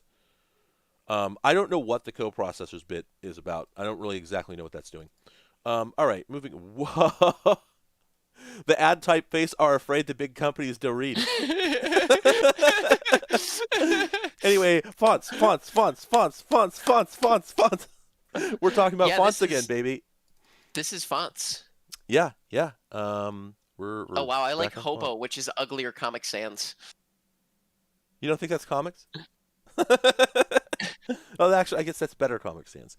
Um, yeah. So, Infinitype Plus. This is $100 font pack, which is actually killer even now. These were Yeah, it PostScript and is. TrueType. That's a great deal. That's a great deal. That's a set of fonts that you could still be using. Although Yep. some of these look pretty silly, I think to us now, but like on stage, for instance, I can see this being like the advertising copy I font think that was for. I think that was Kinko's font for a long time. That looks familiar to me. Like Wow. some of these actually definitely look familiar, and were used for things. I just can't Mm. name any of them. But And yet, no, I mean, paying $100 for 124 fonts is pretty solid. I think Like now. Baskerville. I'm pretty sure Baskerville is in like Adobe products now. Yes. Yes, it is. I kind of want to get Quadrat now. That's a good one. It's got a Find nice that link. like Yeah, it's got that's like a light, solid. nice like 90s look, but without being overly dated. I'm a Yeah. fan. Yes, that's pretty good. Wait, they've taken the like Hear No Evil. Oh no, they're all blind. Okay, I get it. I thought they were doing the fucking thing, but no, they're I just all blind. refuse to hear the fonts. But that they probably wanted to do the that thing, but then they were like, wait, you can't hear a font and you can't say a font. Also, additionally, this is not just fonts. This also, in addition to typefaces, Infinitype includes a type scaling engine that supports popular DOS applications like WordPerfect, LetterPerfect, WordPerfect Works, Microsoft Word, and Works. Ooh, that's rough. WordPerfect, LetterPerfect, WordPerfect Works, Microsoft Word, and Works is quite a sentence. Anyway, so this is a plugin. This is a plugin, which I think that's yeah. Like I think Adobe Type Manager was doing about the same thing, where it was a plugin that enhanced your composition software. Um, but that oh my god, yeah, the Aeropunks, good call there. Us 99.95, them expensive. No, if That's you how I have comparison shop for things that are nice versus things that I buy on Craigslist. I'm also liking scaling engine. No, if yes, fewer faces. This has strong like fonts for my real friends, no fonts for my fake friends energy. Also, I like that it's not Infinitype, it's Infintype. Is that right? No, that's a typo. What? Wait, they I- screwed up their logo. Yeah. maybe it's like a combination I and T. Oh, it is, but it's not coming through in the. Hang on, let's go back to. No, you can only really see it here, but you can see that there is a red Yeah, eye embedded in yeah. the T, but it gets completely. I wonder if that is a scanning error when this book I was think it's a scanning digitized, error. or they screwed up. They just messed up the. Oh, hey, they've got the fonts down at the bottom. The headline is Sans Black, and the text font is Garamond. I, I demand that all advertisements now come with that. Correct. Yes, they should all have to I tell you. They should all have to Everybody pull back should the tell me curtain. what their fonts are all the time because I like to replicate cars in Dirt Rally, and I need to know what they are. Valid. Valid. All right. Oh, hello. Ooh, what is that? Oh man, yeah. What is it? It's There isn't enough resolution for me to tell. It's just blobby, which is like Yeah. the generic '90s bike. I wish Yeah. that my girlfriend was in here right now because she'd probably know. I'm opening up my video Trello board right now so I can put some ideas on there for several things I need to cover in topics. One of them is font engines for DOS word processors, and the other one is let me put RBase in there, and then oh shoot, what was the one? Oh, PC Anywhere over modem. There we go. Whew, almost lost those. I could have forgotten those, and that would have been a bummer. Hey Corey, thanks for showing up. Good to see you. We've added extra power to an already great ride. New Stat Graphics Plus takes you farther. Um, okay, so it's a graphing program. Offers over 250 different statistical procedures, including regression analysis, ANOVA, quality control, experimental design, multivariate methods, forecasting, and much more. Uh, You should consider a career in infomercials if this doesn't work out. oh man. Oh, if you got a 386 or 486 base PC, grab your racing helmet because anything Stat Graphics can do, Stat Graphics Plus can do up to 5 times faster. But like, wouldn't Stat Graphics also do it faster on those machines? I don't know. Oh, actually, no. I'm sorry. It's probably because it might be because it's using extra memory that wasn't really available on 286s and earlier. Since it utilizes all the RAM in your computer, it can handle the largest problems. Okay, so that's valid. Um, all right. So, oh, I love local numbers. In Maryland, you can call them at 301 blah blah blah. Outside the U.S., also 301 blah blah blah. Oh no, they have a different number. Can you And then they have scroll the up real number. fast? I am pretty sure that is a Yamaha Seika 2, I think. That would scan. It the blobbiness of that front fairing with the naked lower portion Hmm. with tri-spokes, that definitely looks like that. It I just took don't. me a minute to remember. I should I point out I had to don't like it. No, I don't either. I think it's ugly, but I wanted to find out what it was because it was yeah, it's definitely like a late '90s Yamaha. It could either be a Seika or like they made some other versions of with smaller motors that look the same because they always do that. But it's hard to tell without being able to like count the Growing number exhaust. of chips. When the party's ramping up. All right. So no. Whoa! Yeah, baby. This is the image with the guy's face. That's whoop. It's like Um, whoa. yeah, this is a lot. So they're running Adobe PageMaker 4, which no, I'm sorry. At this point, it was probably still Aldus PageMaker. Um, what is the cell here? The Nanao. Oh yes, Nanao. I buy all my monitors from Nanao.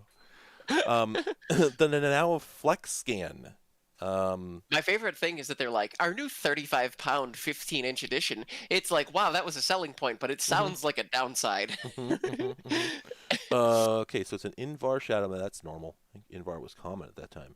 1024 by 768. God, that still sounds so high for 1993, but 1024 by 768 at 76 hertz sounds so unreasonable for 1993. To me, that's something you didn't get till like 1999. But I guess, um, oh, I'm sure Nadal was a big deal in their time. It's just I think it's very funny that there's all these companies we've never heard. Well, you have, we've heard of if you read about them, but they disappeared, just poof. It's remarkable. All right, cheaps. Let's move on to. Okay, we got more system ads, which we can't get too tied up on. Northgate Computer Systems, never heard of them. These are probably rebrands. So I'm just going to move on from that. Whoa. From 6 pounds to 60 gigs. Okay, Those are not equivalent units of measurement. not only that, but I think you're supposed to read that as like basically from 6 libs to 60 gibs. I think is how you're supposed to read that. 60 gibs is way too many cats. I do not have the energy for that many cats. All right, but Wait, anyway. lease. They have lease rates. What? Is Oh, that still common? yeah, yeah, yeah. Really? Yeah. Most fleet systems at companies are leased. Huh. Yeah, the laptop that I have here from work is leased. Did Um, not realize that. Okay. so anyway, but what I'm interested in is it said 60 gigs. How does that? Oh, there we go. Yeah, here's a Northgate external disk array, 400 meg space storage up to 60 gigs. 60 gigs. What would that have been? Man, Uh, CompGeek, Corey, do you have some input on this? How? That seems like way too many. That seems like it would have been like 2 refrigerators of hard drives. I'm trying to understand how that's possible. Because I feel like in 1992, in 1992 you couldn't get a 1 gig hard drive, right? So that automatically means it's got to be more than 60 drives. I don't even need to open calculator for that. Um, yeah, it would have to be. Yeah, yeah, it would have to be. It says 5 channel array. I don't know if they're talking about SCSI channels or what. I'm trying to process that. How would you manage? That's so it many says hard single drives. SCSI 2 channel expandable to 2, 3, and 5. Right, but I guess I don't know. By channel, do they mean chassis? Because if it's 5 chassis, then I guess that starts to make sense. Um, by the way, 5 independent power supplies. That seems like too many. Like at that point, that seems like a lot. Um, Hey, it only costs the same in 1993 as the entire contents of my driveway currently cost.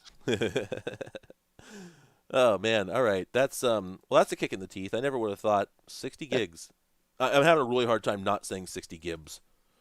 Corey Um, said like 100 full height 5.25-inch drives. all right. Yeah, that's remarkable. All right. Here's just an ad for some programs that you could get from this company. You could get them from anyone, but you could also get them from them. Um, oh boy. Oh All my right. Now we god. get into the good stuff. We get into the benchmarks. Um, let's see. So is higher better? Thousands of operations per second. So lower is better. That would make sense then. These are complementary graphs. So what is the fastest card? It looks like that's going to be this S3 here, if I'm understanding correctly. Oh, this is AutoCAD. Okay, they're doing AutoCAD operations. Um,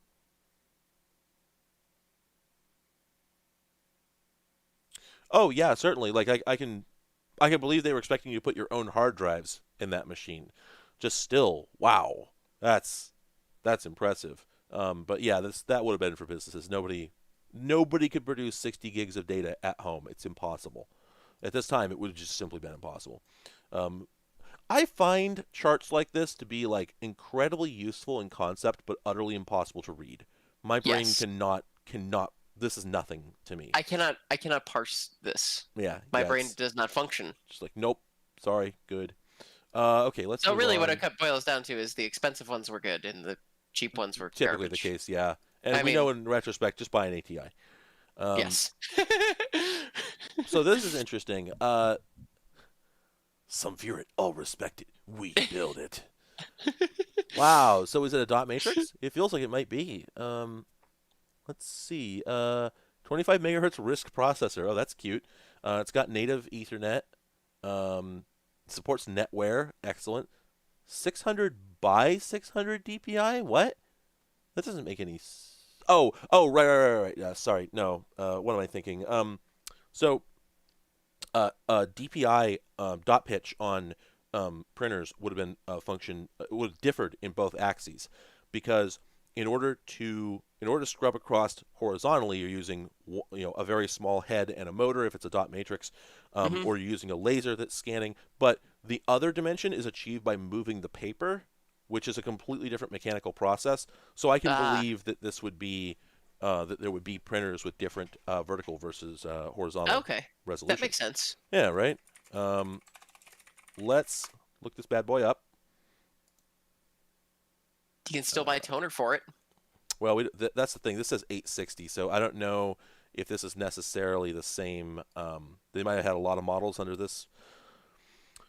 Oh, yeah. In fact, they had a QMS 1660 hammerhead, which went up to 1200 by 600 DPI. So there we Okay. go. There were in fact, and then let's see, laser printing. There it is. Yep, it's a laser printer. Yawn. Okay. We just accidentally opened up a different PC magazine. Can't do that.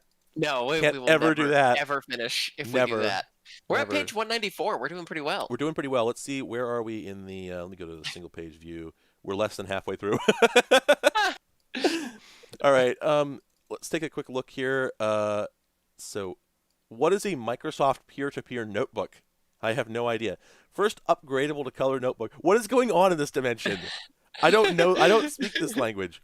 The first notebook preloaded with network client shells. I sort of know what that means, but holy crap, this is nonsense.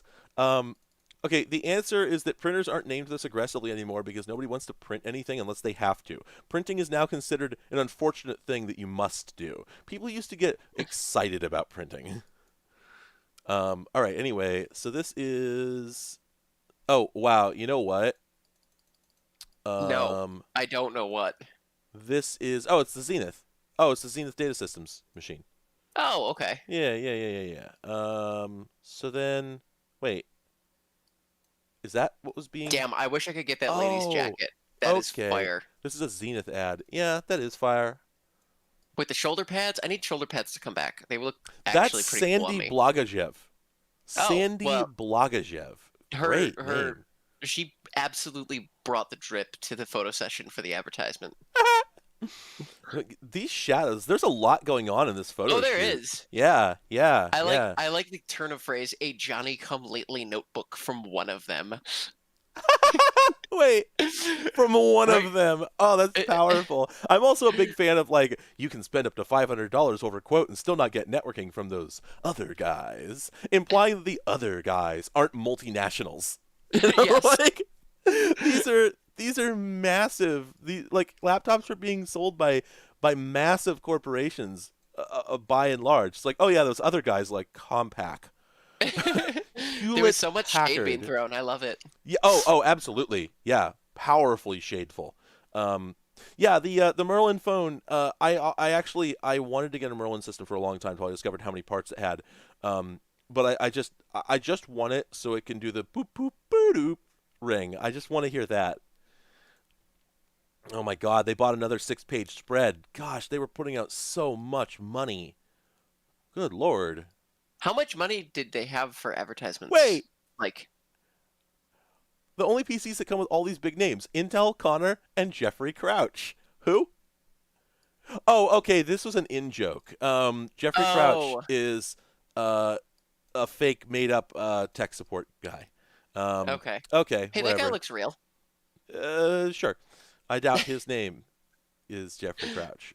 Oh yes, the Buyer's Bill of Rights. That was a thing I remember now. I don't remember if that was just Zenith's thing.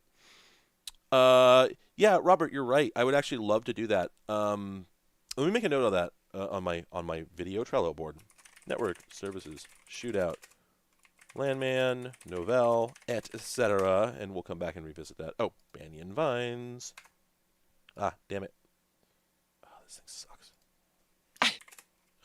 Yeah, There we go. the main thing now is like, I only have a couple of physical magazine subscriptions, and they are primarily automotive, but like this whole like we're gonna buy a 7-page spread thing Mhm. is companies that currently are such powerhouses that they have racetracks named for them because they paid for it. Like WeatherTech is really famous for that in the automotive advertising industry because they have deep pockets and they make like custom cut floor mats and stuff. And they'll buy like 4-page spreads, but they also have Laguna Seca naming rights. So they're not exactly a small company. um, That's yeah, why does it look like George Bush got run over by a somebody, steamroller? somebody's getting horny for this. Sorry. Uh, Today's graphics cards bulldoze you into a compromise, but that's not a That's a bulldozer; it's a steamroller. steamroller. I don't. I feel like they could make the analogy with steamroller here too. Also, sorry. Can we talk about how ATI's Graphics Ultra Plus also has a mouse port? That is sending me. That is sending me. Oh, but they did say at the very end they say avoid crushing disappointment. But he's being Hey. flattened, not crushed. Those are Oh, come different on. words. No, no, that's pedantry. Um, Why do you think you have me here? It's certainly not to make valid points. It's for pedantry. you've made several valid points. I expect Mm, better from you. I'll do my Also, best. one thing that's wild to me is this is the first graphics card. This is the earliest graphics card I've ever seen with a heatsink. Do you see that? Huh. A Yeah. little bit. Actually, it's not a baby heatsink. There's sort of a big heatsink on there. Graphics Ultra Pro name. Um, hey, Emran, thanks for showing up. Yeah, I think it's the first Wow. that Oh, it's not a heatsink. Those are vertical memory modules. oh, okay. That makes more sense. I was like, there's no way anybody at that time was making a chip that could dissipate enough heat to require a heatsink. All right. Moving on. Moving on up. I wish I could care about this article. I'm sure there's all sorts of interesting things in there, but I just can't do it. Oh, hello. Ah, an IBM ad. Oh no, the PS value point. This was the point. At this time, IBM had already realized that they had failed and lost, and were making budget computers. This is Um, the dying gasps of an empire. yeah, an empire that refuses to die.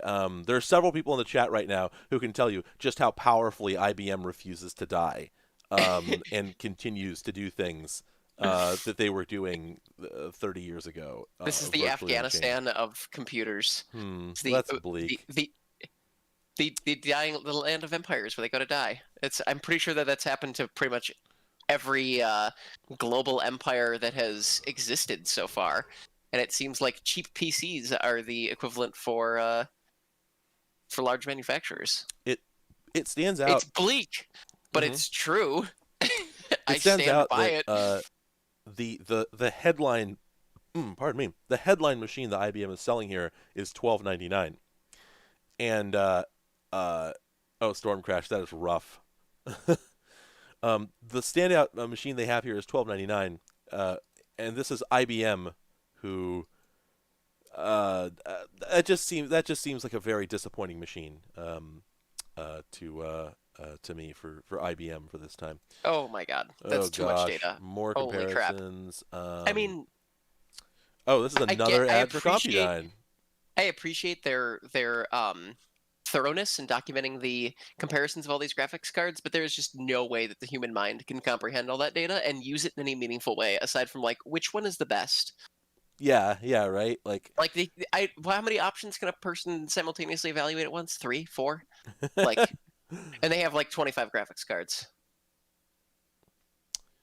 oh yeah, sorry, Emran. We went through like a whole like 4-page spread from that company earlier that was very similar, all 1950s themed. Um, so yeah, here's an ad for Corel Draw. I'm not going to dig into that. Corel Draw has never changed. Yeah, it's Um, the same thing. let's move on. Oh, the 3Com parallel tasking. Um, I remember this card, but let's see. Yeah, so this is a network interface card with pipelining, and I don't exactly know why. I would have to think about this for a while to know why that's a big deal. Um, Otherwise, it's just a network card. It sends packets. Let's move on. Where to reach the vendors? Again, as I've commented before, it's very wild. It's extremely wild to me that I guess in 1993, it's very possible that you would just get out a piece of paper and begin writing with your hand. Um, Dearest ATI, yeah, I would like to yeah. procure one of your finest graphics cards. Hello, Kingston. Kingston, help. I don't have graphics. Just enclose. I've provided postage. Uh, there's a blank check in there's a blank check in this envelope. Help. Um. Ooh, an ad for PK Zip. Ah, man. Put your executables on a diet. Oof. Tony, Tony, I'm sure you've used actual WinZip. Oh yeah. Prior to WinZip, there was PK Zip. Oh really? Okay. Yes, and I'm trying to remember exactly how this worked. I think PK Unzip. I want to say the way it worked is that PK Unzip was essentially like a shareware product or a freeware product. Oh, hey, it's Dana. Hi, Dana. Thanks for showing up. It's good to see you. I'm afraid we're not doing anything with Macs right now, so I don't know why you're here. And we're not perverting the world that God created. But if you want to stick around, I'm not going to say no. Um, I have been accused of that before, just so you know. I'm, yeah, I mean, similarly, but I mean, she creates things that should not exist. Oh, Um, well that's cool. I like that. I'll send you a link later. Anyway, so I believe what I remember is that PK Unzip was the freeware version, which you could use to extract things, but you couldn't make zips with it. You had to actually buy it. I think that's what was going on. Okay. And so consequently, like everybody in 1994, um, was intimately familiar with, like, everybody was like, oh yeah, PKZip, I know that, but mostly in the form of like self-extracting archives, like exes that Mm, extracted themselves. okay. Um, and then WinZip came out, and like I feel like I remember there was some sort of controversy where the guy who made PKZip got real mad at everyone, and was mad that like there was a patent dispute or something like that. I feel like this Okay. happened. But anyway, this is all forgotten, and we all just use 7-zip now. Um, Yes. anyway, here's the ballpoint, which is very, Oh, very dorky. And I remember using one of these. This is a trackpad that hung off the side of your laptop. And it was a great big thing. It was, as you can see, it's basically the back heel of a full size mouse. yes. Um, and so you just put your thumb right on the ball. It's basically an upside down mouse. Um, and I used one of these twice in my life, and I hated both times. I think it worked okay, but it just feels like you're gonna snap it off. Um, anyway, whoa, okay. Hey Tony, what's your opinion of souped up Italian sports cars from 1992? Uh, I think the market already shifted to acknowledge that Japanese cars were kind of the gold standard, but I like that they wind tunnel tested a computer for the photo. Is And it shows the aerodynamic flow over the brick-like shape of the CRT. my understanding of Italian cars is that they have for many, many decades been known for maybe going fast, but mostly going nowhere. Yes, that is so still accurate. so I think uh also, did people soup up Italian sports cars? Because doesn't that No, imply modifications? I don't think he no. made any changes because then the dealer wouldn't fix it when it broke every week. Um, Yeah, no. I'm just checking a number real quick because I'm curious about something. I'm pretty sure that the uh, the poster child. sorry, sorry, just saw some ad copy. Need to share it. Okay, go for it. You get a 32-bit eISA expansion bus that transfers data up to 33 megabytes a second. It's kind of like a high-tech jalapeno. Wow. What on earth? That's so much. That's so much. Why would they say it like that? Um, oh, this is also good. Dell is just flexing here. It's a big reason why hundreds of thousands of customers already rely on us, and why we became a Fortune 500 company in just 7 short years. That doesn't. Okay, that seems like a longer amount of time than they're sort of making it out to sound. Um, anyway, 115% faster video, but otherwise it's just telling you, hey, Dell, we exist. Um, I was just gonna say, Alfa Romeo is the car I always think of for like yes. a an Italian car you might tune up. And since they came back to the U.S., they sold about half the number of cars in their entire model line last year as Chevrolet sold new $60,000 Corvettes.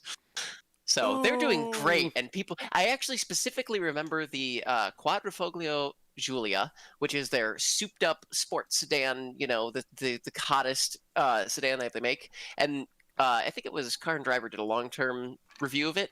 They had a loaner for more of the time that they had the test in the first year than they actually had the car because it broke so frequently. I So if you're wondering if anything has changed, the answer is no. need to workshop this joke, but I'm just imagining like doing a review, like a Top Gear review of a very fast car, but they're just taking like a Honda around the course because that's the shop loaner. That's funny. That's They a good actually bit. they actually did that in one of the follow-up reviews in the Car and Driver thing because they would check in like 6 months or whatever, and they'd be like, "Well, here's a picture of the Chrysler that the dealership gave us because they ran out of Alfa Romeo loaners because those all broke too." Quattrofoglio does sound like a slur. I agree. It's yeah, it's it's supposed to mean like I don't know, fast leaves or something. I'm not sure. So let's Anywho, talk about the standee situation. So there's some interesting things going on here. So okay, so the Tandy, for a little bit of context, real quick. Um, Tandy Radio Shack. Um, I'll get my ears a little wrong here. This is not meant to be a documentary, but IBM put out the IBM PC, and that did fairly well for them. Um, and then IBM wanted to break into like the lower cost slash home computer slash like game market, and so they produced the IBM PC Junior, which was like widely reviled.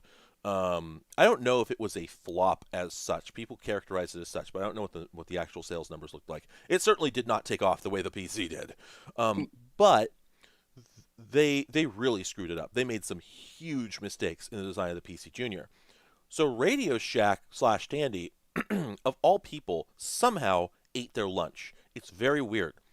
Radio Shack made their own PC Junior, like a compatible machine, with a couple minor enhancements, but mostly it was just the PC Junior, but better. really, And yes, and it took off. The Tandy became a parallel standard to the PC. So throughout the really, throughout the 80s and like the first couple years of the 90s, if you got like a video game, and also some other software types of software, but you mostly saw it on video games. Um, you would if you looked at the disc, it would say for IBM or 100% compatible or Tandy computers. really. So Okay. yeah, so the Tandy came. Yes, that was the deal. That's what it was. The PC Junior broke compatibility with the original IBM PC, but the Tandy Mm, managed to retain compatibility. okay, gotcha. Made a big difference. I like the turn of phrase PC senior. That's a very clever way to put it. So anyway, what's interesting about this is I don't know how Tandy was doing in the market by 1992. I feel like it wasn't all that I feel like they were starting to fall out of irrelevance, or already had. But this is interesting because I wonder if they really actually did print names on the badge on the machine. That would be wild. They were probably poorly made. I'm also curious what 466 DX2 means. There's a It 480. says personalized with your name right on the front. Really? Your new Tandy PC is shipped Oh, directly to yep, your there it home or is. office within 2 working days. That's kind of cool. I wonder if they'll still do that. Can I You get one know, that says Tony on it? I think this is an error. I think they messed up because there's a 486 DX2 CPU, but I think that they made a typo when they were designing this ad. That's huh. But let's look it up. Let's just verify. Oh, good lord. No, that actually is. Wait. Well, maybe these people typoed. Hang on. Somebody typoed. It's like the hand reaching out of the ocean. Somebody typoed. It It, says IBM Personal System Value Point. oh no, this is the IBM one, but it came up first in my tabs, so I'm just looking at it first. Yes, I think it probably is the model number, but it's weird. It just seems weird to me that they would say it like that. I don't know if I'm gonna get what I want from this video. Let's go to this one. Wow, this is quite a shop experience. Um, I'm not gonna get what I'm looking for here, and I need to just move on. I see it come popping up in enough places that I think Yeah, that it is sure looks actually like the it's model name. real. Yeah, I guess so. That is a weird name. I get what it means, maybe, but that is a weird name. Whoa! Look at this photograph. What am I looking at? I don't know. Here, let's zoom out. Let's get our oh wow. Okay, we're gonna look at that printer thing in a minute. But anyway, the ViewRx. Wow, the Windows Business Applications Accelerator. It's a Kingston product. We know that people who run Windows spreadsheets and word processors don't like to wait for text scrolls, reformats, cuts, and pastes. Okay, so it's a graphics card. Yeah. And it does 1024 by 768. I swear, I had no idea that that was a common resolution at this point. I knew it was possible. I didn't know it was common. That's bizarre. At $149, $149 for 1024 by 768? Really? Man, I've been wrong about this for so long. I absolutely believed that that was a resolution that you wouldn't get until the mid to late 90s. More like late 90s. Is it possible that nobody had monitors for that, No, and because there's so no, because there's ads for the monitors that support it in this same magazine. that's true? Okay, there we go. Yeah, Ben Jemmett says 9346 did 1024 by 768 by 16 out of the box. Wow, Huh. Okay. that's remarkable. I had no Uh, idea. Dana, don't worry. There's plinths. In fact, I'm sorry, page 230. I swear there's a plinth in the beginning of this book. Um, front cover. Let's see, did they have? I swear there was a Dell ad at the beginning that had a plinth. Maybe I'm misremembering. Maybe it was a different PC magazine. They all blur together. No, no plinths. This is BS. Scrolling through this really quickly. There are so many ads. Oh, there's so many ads. There's so many ads. I mean, that's yeah, magazines, baby. It's kind of astonishing how many. Wait, did I? I don't remember us coming across this. I think we I missed don't either. this. Oh, I guess. Well, it is. It's Quattro Pro, which is, I guess, just another spreadsheet. I never really looked into Quattro. That But might have been why we skipped it. that might have been why we skipped it. But wait, wait. I don't recognize these pages. We got to watch ourselves now. Whoa. Is it possible that we skipped in between the two episodes? Oh, I don't remember that actually. I I don't. What the hell? I don't Is this the recognize same? any of this. Is this the same issue? It's gotta be. Yeah, because I recognize the first page. Microsoft Goes Hollywood Video for Windows. I Yeah, remember this page I remember this as well. for Visual Basic, Yes. Pascal, but not. I do remember this ad No, I from the remember right. yes. LAN information on CD-ROM. I remember that. Zeos. This is an ad. LC projection panel. NEC. Paradox. Amara Light. And then this. Yeah, This is this new. this is page 58, huh? What? What on earth? I don't remember this at all. Maybe we missed some stuff. You know what happened? I think what happened is that yeah, for episode 2, I had to close the VM completely, and I think that I lost track of where we were. So we're actually even Okay. further behind in the magazine than we thought. Incredible. And no plinths! God. Okay, well, Well, let's go we'll have back to to where remember we that. were, and we can just make up ground. All right, so there's a Anyway, graphics card. We I gotta will look at the point out, printer. by the way, real quick, that this has Windows BitBlit. There's the API I was talking about Hmm. that just copies a rectangle of pixels. Anyway, let's look at the printer situation for a minute. It's smart to share printers. Now it's also simple. The Smart Print printer sharing network. Plug the computer and printer modules into your parallel printer ports and snap in the wires. Whoa! Wait a minute. You plug this thing into the back of the printer, and then it has a bunch of like phone cords coming off of it to your different PCs. Oh, that's actually pretty cool. It's a High little. speed, even at distances up to 1,200 feet. Did it say that? It literally says that in the black box in the top left. Whoa, I'm just whoa! imagining like a printer cable running between you and your friend's house, and you're just like printing shit posts on your friend's computer at like 3 in the morning. This is the Smart Print. That's got to be a common name, but let's look this thing up. No, this isn't going well. This is already going very poorly. Oh, whoa! Dresselhaus Smart Print laser sharing system for IBM PS2. That's so specific. Here's another one, new old stock. There's a Tiger Print bra. Oh, here's one, Smart Print Ooh, 25 pin. It doesn't have the matching component though. But let's see how many results. Oh, 4,200 results. Heavens. Let's filter that. Okay. I'm just hoping. I would love to find one oh, of there, these. there it is. There. Oh, there's one. That might be the other half of it. Let's see Yeah. what we got. Nope. These are both computer side. Mm, So I okay. think there's 2 jacks on there. So I suspect this was a daisy chain network.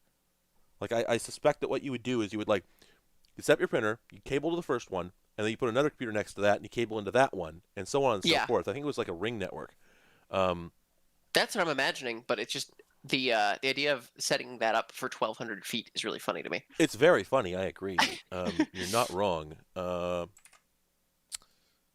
And then here is, yeah, this one's also got some phone adapters going on there. Huh. Well, that sure is absolutely a thing. Oh, that's also the PC side one. Whoa, we got a bundle here, folks. We got a bundle. What Oh do we dear. got here? What do we got here? Oof. Okay, all right. So, this is starting to look less interesting already, but Yeah. I don't. Well, I'm curious what the snap is up there. You have to get closer on that. See what that is. Wait, hassle-free printer sharing. Huh. Okay. So that's a printer sharing thing. There's a printer switch below that. There's a smart print printer switch at the bottom. Um, man, there's a variety of Grab things it. going on here. Turn your camcorder into a digital camera. Yeah. Turn your camcorder. Oh, okay. That's a video capture card that plugs into the parallel port. Yes. Delicious. Well, this isn't worth Just $200. just for the record, I've decided on the main use for that printer sharing device, Mhm. which is that 1,200 feet is almost the length of a drag strip. So I'm imagining that you have Hmm. a computer, you have a computer on each end, and then you send your print 1,200 feet, just so that they can go read their slip and see how fast they drove. And then let's go back around to the beginning. That's pretty funny. Um, all right. So, get in shape with NetUtils 3 data recovery software. Oh, rough. I have nothing here that I can say that is appropriate for the stream. That's fair. And then we have ViewSonic. They still have the birds back then. Um, whatever. Again, 1024 by 768. Apparently, that was quite common. Man, this is still throwing me for. So this is really throwing me for a loop, because if Windows 3.1 came out in 1992, then wow. If Windows 3.1 came out in 1992, then any time that I'm doing anything with Windows 3.1, I should be running it in 1024 by 768. It seems Yeah, like that was really feels like the you know intended yeah, resolution. Yeah. That's As what the it's starting to feel like. it's as the artist wanted you to view it. Right. Yeah. So you're right, NJ Road fan. I know that those resolutions were available many years prior. What is bugging me is I I simply was not. I thought they were available, but extremely expensive. But no, these numbers are quite reasonable. For 1992, I think anybody who had, or 1993, anybody who had a PC and was doing anything serious with it, it seems like it would have been worth it. If you just spent $1,500 or $2,500 on the PC, it seems very worth it to spend an extra $500 to get yourself a 1024 by 768 monitor and graphics card, and you could get it for less than that. It was only $149 for the card we saw, the Kingston card we saw earlier. They could do that. So that's wow. So in the future, when I do Windows 3 stuff, I'm going to do it at that resolution, not 640 by 480, which is great because it's a lot more comfortable that way. All right, so okay, yeah. So the IBM PS2 Model 50 is one of my favorite beige whales. I really want one, but they come with either an 8086 or a 286, which is useless to me. But yes, a bunch of companies made 386 upgrades that would drop into them, and I'm uh, I would really love to have one. It's sorry, it's not a beige whale. It's a white whale for me. It's the real thing. I would be Oh, willing to okay. I would be willing to spend about $350 to have a 386 upgraded PS2 Model 50. Really? Yep. It's a really here. Let me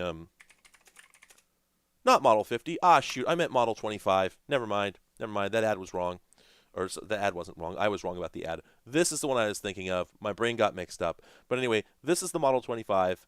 Okay. It is the one of the only all-in-ones that IBM ever made.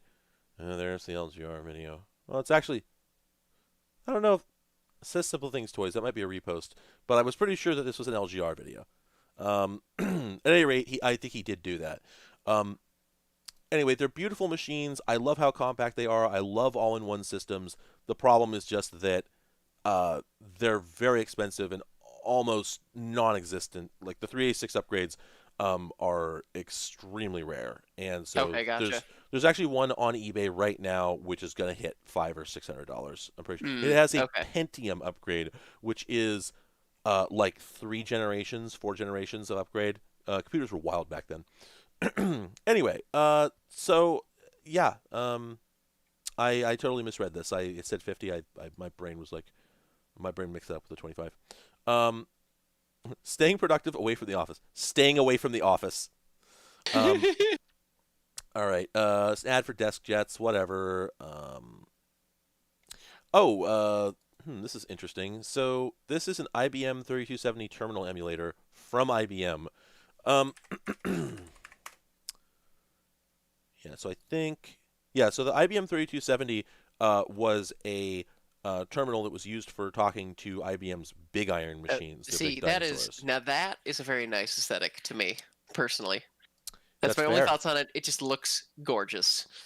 Yeah, that's fair. It does look The gorgeous. little overhang where the keyboard slots in, hmm hmm that's delicious. Yeah, it's real good, right? Oh yeah, that is a Fallout ass looking It really computer. is. Yeah, I love it. yeah. Sam, let me show you this. So this thing is listed. The person who listed it, it's their dad's machine, so I think they don't quite know what they have. Um, it says a PS2 Model 25 with Genesis PC upgraded Intel 286, but this thing was originally a 286. You could see from the badge there. It's hard to make out, but it says Model 25 286. If you look at this badge, it says Pentium class performance for your IBM computer, and then it says Genesis PC 133 megahertz upgrade installed. So this is a massive upgrade, and I think that board in the middle there with the ISA slots, I think that might be the upgrade. I'm not super sure. I haven't stared too close at this thing, but this thing is sitting at 127.50 with 12 bids and a day left. That means people are going to go nuts on this thing. This thing is in the last 20 seconds of this auction, it is going to hit $500. It's going to be ridiculous, and it doesn't work. Powers on, won't boot, will not boot up now. Hard drive spins up, fans come on, but nothing else. Power switched a bit finicky too. So yeah, this thing's broken and it's still going to go for a half a paycheck. So anyway, so 3270 was an interesting type of terminal format. I can't remember all the details about it, but it worked differently than the text mode terminals we're familiar with now. But Okay. IBM was and continues to be supporting an extremely ancient legacy of mainframe software. Yes. I think going back to the early 80s, maybe late 70s, maybe even further. I don't know. I want to say, and maybe CompGeek or Corey can remind me here if this is true, that I think there was like the IBM 3, I think it was like the IBM system like 360 that then went on to be got superseded by like the AS400 and then the I series machines, and people like carried software through all of those, Oh um, wow. Okay. going back many decades. And so, yeah, like So if you them were saying, "Oh, here's a legacy version of, the terminal that you need to make your business work for Windows 3" Mhm. is more of a big deal than it would be today. Yeah, so this is like in 1983 you bought a 3270 terminal and put it at the teller station at your bank, and then in 1989 you replaced it with like an 8088 machine running DOS, and then in 1993 you replaced it with a 386 machine running Windows, and you still Okay. are. But the thing is, that doesn't do anything. That's just the thing up front that the person uses. The actual computer is in the back room. And it's um, been the same since 1983. it either has never changed or it continues to get replaced over and over and over, with machines that do the exact Don't same talk to thing. me or any of my many sons again. That's true, actually. Don't talk to me or my son. Don't talk to me or my son or my son's son or my son's son's sons or my dad or my granddad ever again. But yeah, so to me, the IBM AS400 is this thing. They came in a whole bunch of varieties, but this thing, if you're having trouble with the sense of scale, this guy comes up to about. Oh, you can't see it on the webcam, but anyway. Oh yeah, you can. Comes up to about here. It's like the size of a small refrigerator. Oh wow. It Okay. is a big boy. Um, so yeah, uh, the AS400 like legacy support. I can't remember if the 3270 was for talking to an AS400, but I think it was. But at any rate, yeah, there was quite a market for continuing to use this old software on newer computers, and um, IBM was actually competing with other people emulating their own terminals. So that's gotta love that. Um, all right. Oh, we gotta. Yeah, I guess that makes sense for this time. I mean, one of them is obsolete now. Heyo. It's the modem. Well, I don't think they use B2s No, that was a bit. anymore. That was a bit. I Oh, was doing a bit. I must need more Okay, coffee. I missed a bit. there's something about the text about just the copy here where they're putting in perfectly reasonable breaks, but for some reason, I'm just looking at this line here. It says nomical because U.S. Robotics doesn't. It's killing me. Something about I don't know something about this text. Maybe it's the line spacing or something. My brain is just having a hard time stitching together the lines. So they're all very It funny to me. looks like somebody wrote the copy and then was like, "Oh shoot, we need to fill an entire page," and then they did the high school student trying to say, "Oh, it's a 5-page paper with the with the extra line spacing." Also, can we talk about how this is a modem that apparently you would open up and physically replace the DSP in to upgrade the speed? I didn't know that was a thing. Um, I knew that there were a lot of there were a lot there were a lot of upgradable modems where you would upgrade the DSP software, basically the firmware, but not wait 56K. There were no 56K standards in 1993. The earliest 56K standards were 1995. Where are you? What are you referring to? I'm sorry, I was I just lost sorry. it. NJ Roadfan was saying about Oh, the okay, Courier. Yeah, the first okay. 56K standards were X2 and K56 Flex, which both came out in 95 or 96. But it does say that it can achieve throughput of up to Right. 115K. Yeah, so they're talking about compression, and yes, they could do that. I've actually gotten speeds like that at well, I've gotten speeds like that moving moderately compressible data through my 33.6 modem. So Okay. that's actually very reasonable that they would be able to do that. If you were transferring like pure text, that would work. You Okay. could do that. Oh yeah, I'm sorry, if you're saying that the Courier eventually could do 56K once they released a DSP upgrade for it, I can believe that. Um, all right. Anyway, it looks like we have a whole section here on money management software. This could either be fun or boring as hell. Yeah, I feel like this is probably gonna be boring as hell because it's just a great big shootout, right? Yeah. So now we get some ads. Oh, it's Uh, him. him. Oh wow. Why is he here? I don't know why he's here, but I'm glad it's him. Wow. Wow. That is a powerful image. Why He's is he here? Why is he here? Is what? There's no explanation. Is he a is he a mascot? Like what? PC connection. PC connection raccoon. Oh, Oh wow. oh, there It's he him. is. Oh, oh, Wow. it's him, our founder. Oh my God. Wow, that's great. So the Wow, founder of we PC found ourselves Connection, some '90s furries here. yeah, Here they are. retro furries. Holy That's honestly crap. really cute art too. I It guess is. Yeah, I agree. It's hard to draw a raccoon and not have the raccoon be cute. That's difficult. that's true. But Oh my I mean, God. They're working. They have jobs. They and they too. have PCs. That's true. They too have been crushed by the nightmare of modern capitalism. Hey, is that guy? Wait, hang on. That guy's buffing a pumpkin. Yes, he is. Oh, they're buffing all the fruit. I get it. They're buffing everything. They're polishing because them. it's PC. Oh my god. I'm gonna So they're need shipping out it. apples and Lotus 123. Okay, the Apple makes sense, perhaps, but they're doing PC software. So, what is this? Is this allegory? Oh my God! How about these apples? Oh no, I love it. This is the exact amount of 90s kitsch I was hoping to find. This And is the yeah. fact that it's super cute, like hand-drawn raccoon Sona Oh, for the hey, Dana's right. A plinth. A plinth. We finally got our plinth. It took a while to get around to it, but we have it. We have it. I gotta post the raccoon polishing a pumpkin. There we go. My God, this is one of the most powerful objects that I've found. yeah, that is actually pretty powerful. I'm very this is my favorite part of the magazine so far. Yeah, definitely. I don't care what they say. There's a bunch of drives and stuff there. I just like the raccoon. Here's one of these TIAC dual 3.5 and 5.25 floppy drives, and man, I've got one that looks just like this. I'm starting to think that this is the only model that was ever made because every single one I've ever seen looked just like this. Also, I can't get mine to work right. It's really finicky. Huh. Oh, take us to your leader. Oh, yeah, rough. They tried. Yeah.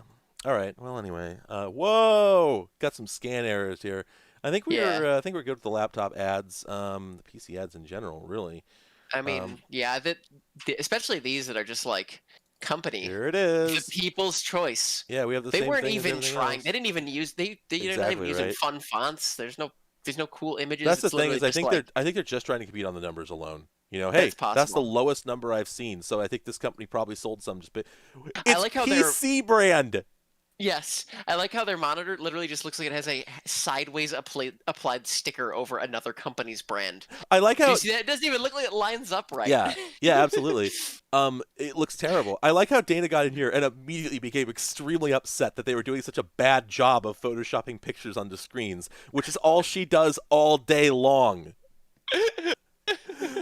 And they weren't even trying to pervert the intent of God's will. They were just trying to sell a computer, and they still did a bad job. Anyway, I zoomed in here because I wanted to look at this. I wanted to look at this thing here, which what? This is a DOS checking program. What does it do? PCB. Okay, so checkbook management. This is a $30 application, just supposedly for managing your checkbook. But here we go.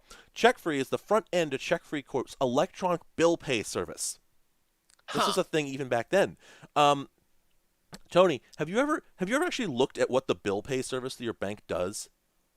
Yes. I I I was it was super weird to me when I realized like all it does is it just sends a check for you. Yes. You could send one. It's Yes. so strange to me, especially because There's they continue to push it, even though I don't know of a service that cannot be paid online, and so I yes. don't get what this is all How- about. You know how I learned this is because when I was getting up, so I currently rent a house from a one person landlord instead of a management company. And there is actually a service my bank offers where you can just have them mail him a check. Hmm. And I did that the first month. But like physically, it's not like, oh, it's checking behind the scenes or whatever. And it was like, yeah, can you send this guy a check on this Yeah. day? And they were like, yeah, sure, we'll print one for you, Well, and, which and is nice honestly, because yeah, like, it's a cool idea because then you don't have to get a checkbook and continue to have checks. Have like 500 checks just sitting around. yes, Checks on demand is a cool idea. yes. Um, but yeah. Anyway, But I guess they've been um, doing that since the 90s. I mean, that software whoa, looks pretty ugly, but what are what's we looking at here? what the okay, so CA, this is Computer Associates, right? Yeah, Computer Associates was a big name for a while, and they owned a lot of wild things. Oh, I haven't used checks in years either. Sorry, don't get it twisted. Um, like virtually everything runs off of plastic. It's just that like occasionally you'll have some weird situation where a check is needed. I don't know. What do you replace it with in the EU if somebody is like, hmm, how to put this? Do you actually have a solution in the EU for sending money to an arbitrary person? Does that work over there? Because over here we simply have no way to do it because wire transfers cost a fortune, Hmm. and basically don't work. No one will let you do it. Yep. But like every single business just accepts Visa payments. So, like, okay, okay, Direct bank wow. wow, It's like okay, it's like looking into the future. of Like, of, of 1990. no, I'm talking about the banking thing Yes, I know. where it's like, It's like wow, this is an incredible thing we could have had in like 73 or yeah, 85 or 90 or 92 or 98 or ever. There's we can literally have no it reason for it now. not to be here except malfeasance. The only reason it's Yes. not here is because of malfeasance. Yeah. Um, yeah, so it's very bad. Um, all right, let's stop talking about how bad America is. I hate this place. It is hell on earth. Anyway, so this is interesting. CA Textor is a very awkward name. I don't like that name. Um, but I'm looking at it doesn't have a full picture of the GUI, right? Is there one on the next page? Whoa! Oh, that's Oh, this is cool. this is Lotus Smart Suite. Okay, but they're doing a bit about toolbars. Look at all those toolbars, tubes. Um, but Oh, oh come on. That one's god, called Check It Out. Are you kidding me? You know uh, what? Get out of here. the That best software wait deserves to the go best under. the best part is that it sucks. It says for a program that claims it will help you manage your money like a financial whiz, Hooper International's Check It Out requires too much whiz up front for any user not familiar with basic bookkeeping. Rough. Um, They just all right. dunked on that. Anyway, but yeah, so let me look this up. CA Tech Store, is that on WinWorld?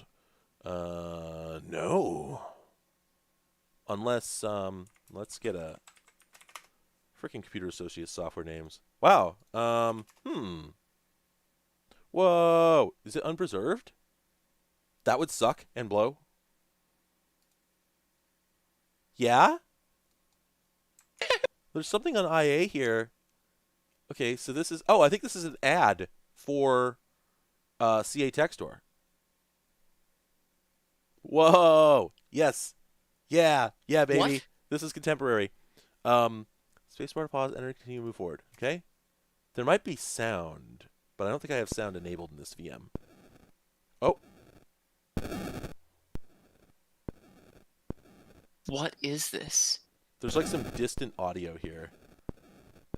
So this is a non-interactive demo for a piece of software. This was a thing Oh, back at the time. oh God, Yeah, that's cool. baby. Actually, There's a very good possibility that this is a Macromedia program that we're looking at here. Man. What? Ah. This is. Why? Oh wow, it's even got lightning. Mm-hmm. It's pretty Okay, good. this is really cool. So how would they have made this? There was software for making presentations like this.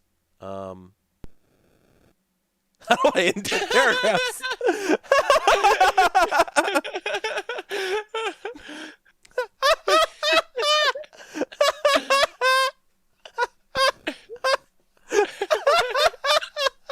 He is so intensely Oh worried my about this. God! Look at this This guy. is probably the greatest presentation I have ever seen in my life.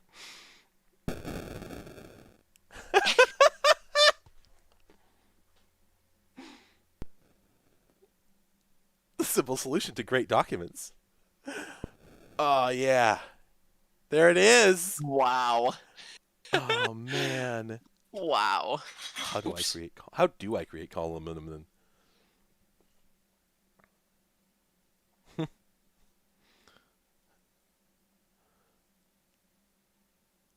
There it is. There's the program. I mean, Cuts through the baffling complexity. I don't know. Looks like normal. yeah, it doesn't really. I mean, Oh, you know what? I'm sorry. To be clear, at this time, people were still using WordPerfect for DOS, which was a cipher. Um, okay. WordPerfect for DOS was extreme. It was like Emacs, but for For word non-Linux people. processing. Yeah, yeah, it was rough. So it, Okay, it had floating menus. I think they were probably comparing to something like that. I'm trying to skip ahead here, and I think it's sort of working, but not really. Well, anyway, I wish I could get a better. I wish I could actually get the software. That'd be dope. But as it is, I'm glad we at least got this. This is Also, pretty yeah, great. I do really wonder what the authoring experience for this was like. I would love to see the software that this was made with. Yeah, that's kind of what I was curious about. Is like how would you make this in '92? Because it's clearly not like a drawn thing that they just like animated or Right. whatever. It's Yeah, it's these got to these be are some sort of computer yeah. graphics in some way, and it's Also, Corey raises a good point. This is apparently the guy's 2323rd case. But I'm also liking the idea of like a hard-boiled PI who numbers each of his cases. That was case 43, right? Um, I also like the idea that he has been unable to format his documents for 2,322 of his cases. yeah. Up until now, he's just been using like a ruler and laying everything out by hand. Anyway, so I would love to preserve this software, but I suspect. Oh, dang it! Now I have to buy it, don't I? So this is. Let's see. There's two copies here. We've got version 6, new in box, sealed. Okay, and then what is this version?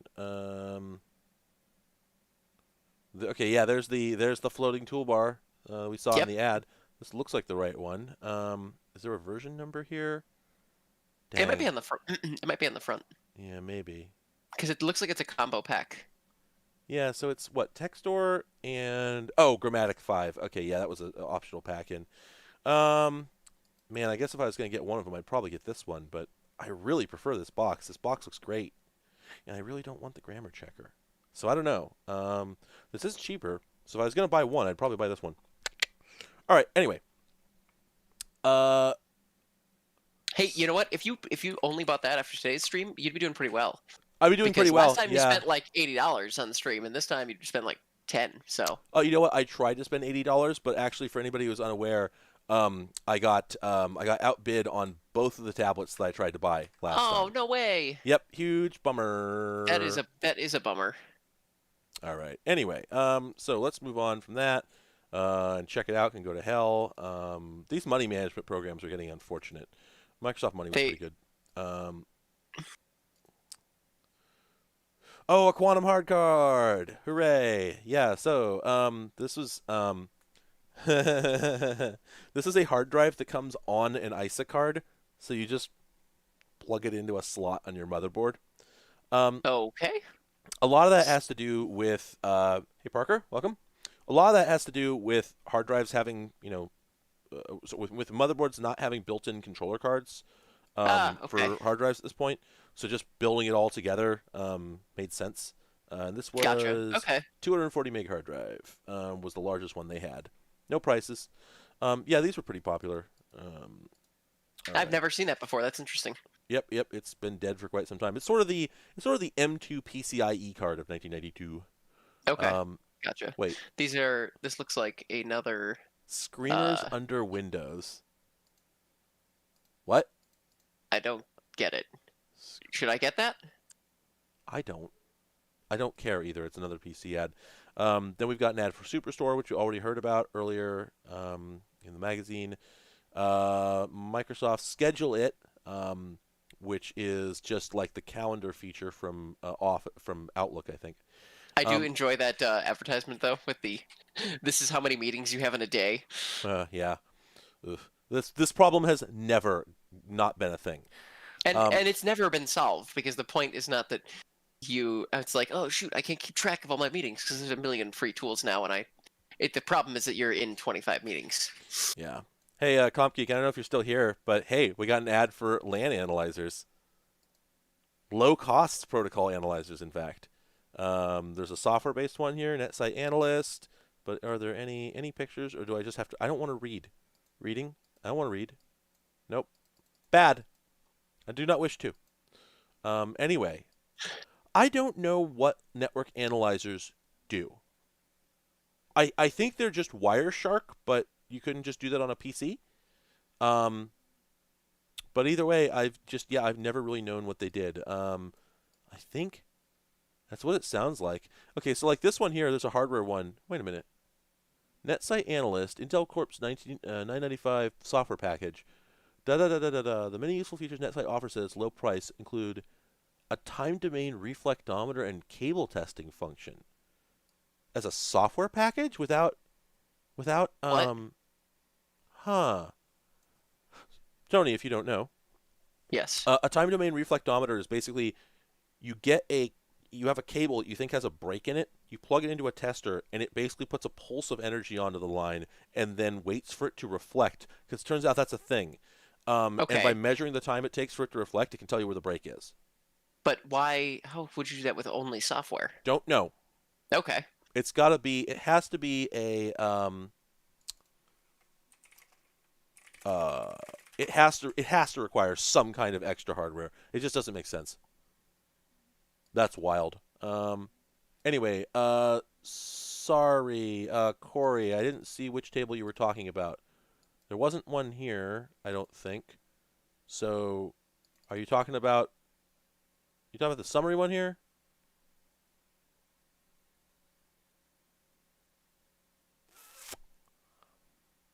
I'm not sure either. Sorry. Yeah, sorry, I'm Somebody just just walked in the room.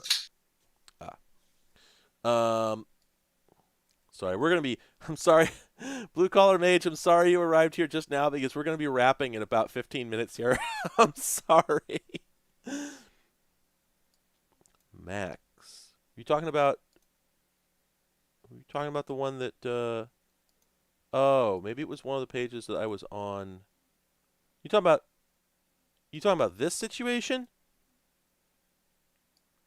Like the literal table?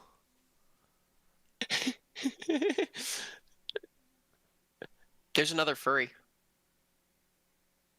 That's true. There is another furry here. I don't like that design quite as much as the Yeah, I'm raccoon, not a but big fan of I still that I one. give them credit for effort. 4 pages back. Okay, all right. The Yeah, netware thing. I am a big fan of like the hexagonal table. Um, the netware thing. Okay. It might have actually been that we're on a slight. Yeah, we're on a delay, so I'm afraid that It's I may always have. hard to figure out what we're doing. Yeah, I'm Oh, I afraid don't want. that I may have completely lost track of what you were talking about, Corey. My apologies. Um, it's gone. Um, all right. Oh, oh God, no. He just said this was it, but like, no. There's like a 45 second. There's like a There 45 is. There second is. delay. Yeah. Oh my God, I think. Oh, we I was think it talking is about the this. This is actual the network hexagonal thing. table. Yes, we were talking about the hexagonal table. Oh my god. This whole thing has gone to hell. Thanks, YouTube. Yeah, I should put it in ultra high speed mode. There is an option for that for stream settings. I can set it to ultra low latency, and then we won't have this situation. The problem is it'll probably break stuff for some people who aren't on tip-top connections. Also, hey, this is fun. Watchdog Network Monitor. This is just like, here's how your network's going in a DOS program. Oh, It's man. $2,000 also. Ooh, delicious. Also, that was the low-end version. That's the light version. Oh, yeah. Yeah, baby. What are we looking? Yes. What? Give me What? give me those gauges, baby. Packets per second, utilization, and errors per second. Let's see. Got some MAC addresses in there. Is this? This is for netware. And yeah, you got to have promiscuous mode. Okay. Anyway, liking the gauges. That's good. Um, let's move on. God, we got to get out of this section. I know this is just like an absolute enthusiasm sink because yeah. it's like, hey, here's the most boring things you could possibly get for your PC in 1992, and I Yeah. get they were useful because, like, think about it. Well, how many fun things do you do with a business PC now? Not that many. Maybe. Is that Hey, built into a briefcase? yeah, let's talk about this for a minute. So Now we're talking. Okay. wait a minute. That is a 21-inch screen. That's a 21-inch screen. Plasma. That It is well, hold on. Yeah, hang on. That's not a laptop keyboard. That's a full-size keyboard. So they built an entire computer into the suitcase. Is it supposed to be? Is it just the display, or does it have a computer? Oh no, no, it's a whole computer. Yeah, it's a 50 megahertz PC workstation. Workstation. Yeah, that's a really serious machine. What there's, by the way, dual page is referring to like it can display 2 pages spanning the screen. Oh, okay, So gotcha. this is it's a 1280 by 1024 display. Good God Almighty! What Up a to a monster! 1 gigabyte hard drive. That had to have cost $1 trillion. This is what I was looking for. Holy crap! The Screen Star from Bitwise Screen Star. Now this is what we were looking for. Oh my God! This thing does not exist. they probably sold like 4 of them because it had to have cost as much as a Chevy Citation. Exactly. Like, this had to have been 5 hell. digits. That is a lot, and yeah, it's nope, does not exist. However, let's look at this copy of Stereophile, because wow, it's him. It's from September 1992. Wow, there has been furry culture for a lot longer than I realized. Oh man, Bitwise Screen Star. I think that was the name. Yeah. Yes, it was. Okay, save this search. Definitely going to want that. Wow, that's. I feel like that PC should much. still be expensive today, just for having the. Yeah. Just for having the cool form factor of being able to lug around a laptop. Let's see real quick. Inside of a built-in briefcase. I've hopped magazines here, which I know is deeply wrong, but this is deeply wrong. Yes. The thing is, I've got to know if they have one of these things in here. I think it's just going to be an ad, and probably exactly the same ad. This is definitely the rabbit hole worth going down, though. Yeah, I think it is. Yeah. Why bother streaming if you are not going to go down a rabbit hole for a computer with a 21-inch plasma screen built into a briefcase? A neon. Yeah, plasma. My God. Like, yeah, I'm running out of words here. This is oh my God. Even I'm floored, and I'm not that easily impressed. There it is. Yep, I it's will the exact same ad. There's no proof it ever existed. I wonder if we can call them. They were in Schenectady. Yeah, I feel like I won't be able to get connected to them. God damn it.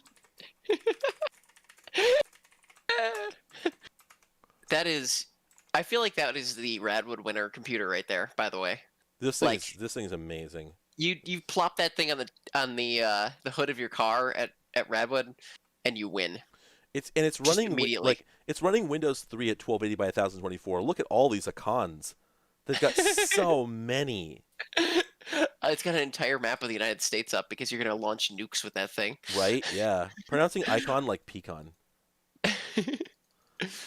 Anyway, so real quick, before we move on and finish up here, Norton Desktop was a thing. I'm trying to remember. I think what it was.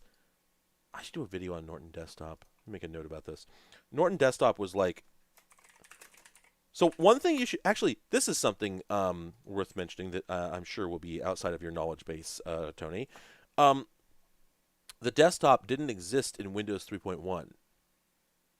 Windows didn't have a desktop until 1995. I did not know that. So the desktop metaphor was invented, I think, in the late 70s. I think Xerox was doing it and with their stuff in the late 70s. I Hmm. want to say, but the Macintosh certainly had a desktop in the modern sense, where you have your icons on the desktop, and that's how you launch programs, whatnot. Windows Yes. 3 did not have that.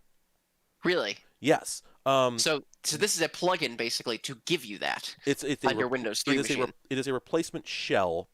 Basically, when you launch Windows 3, it launches a program, just an exe called Program Manager, and the only thing that's special about it is that Windows recognizes it as the shell. I don't know. Sorry, and shell just means that like when you close one, it's the first thing that opens when you start the operating system, and then when you close that program, Windows goes, okay, well we're shutting down now, like that. So much like Explorer in Windows 95 and on, um, which did exactly the same thing. You could actually, for Windows 95, I think they may have changed it at this point, but Okay. throughout like the Windows 9X era, you could just close Explorer and you'd just have a blank screen, and then Windows could be there, but there was no desktop and there was no taskbar, Huh. no icons.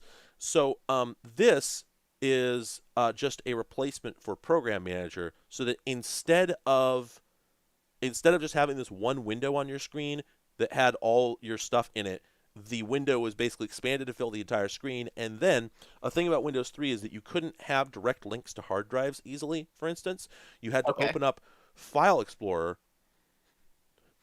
That's quite a smell. A plane just went over and now it smells like exhaust fumes. I hope they're not going down. Oof. Anyway, but uh anyway, in short, this transplants much of the mid 90s and on desktop that we're familiar with, as well as what we had on the Macintosh, and drops into Windows 3. And yeah, I think Norton Desktop was a big deal. Okay. This was back Gotcha. when Norton Symantec made a lot of software back then to And Norton was a improve name, the computer. Yeah, exactly.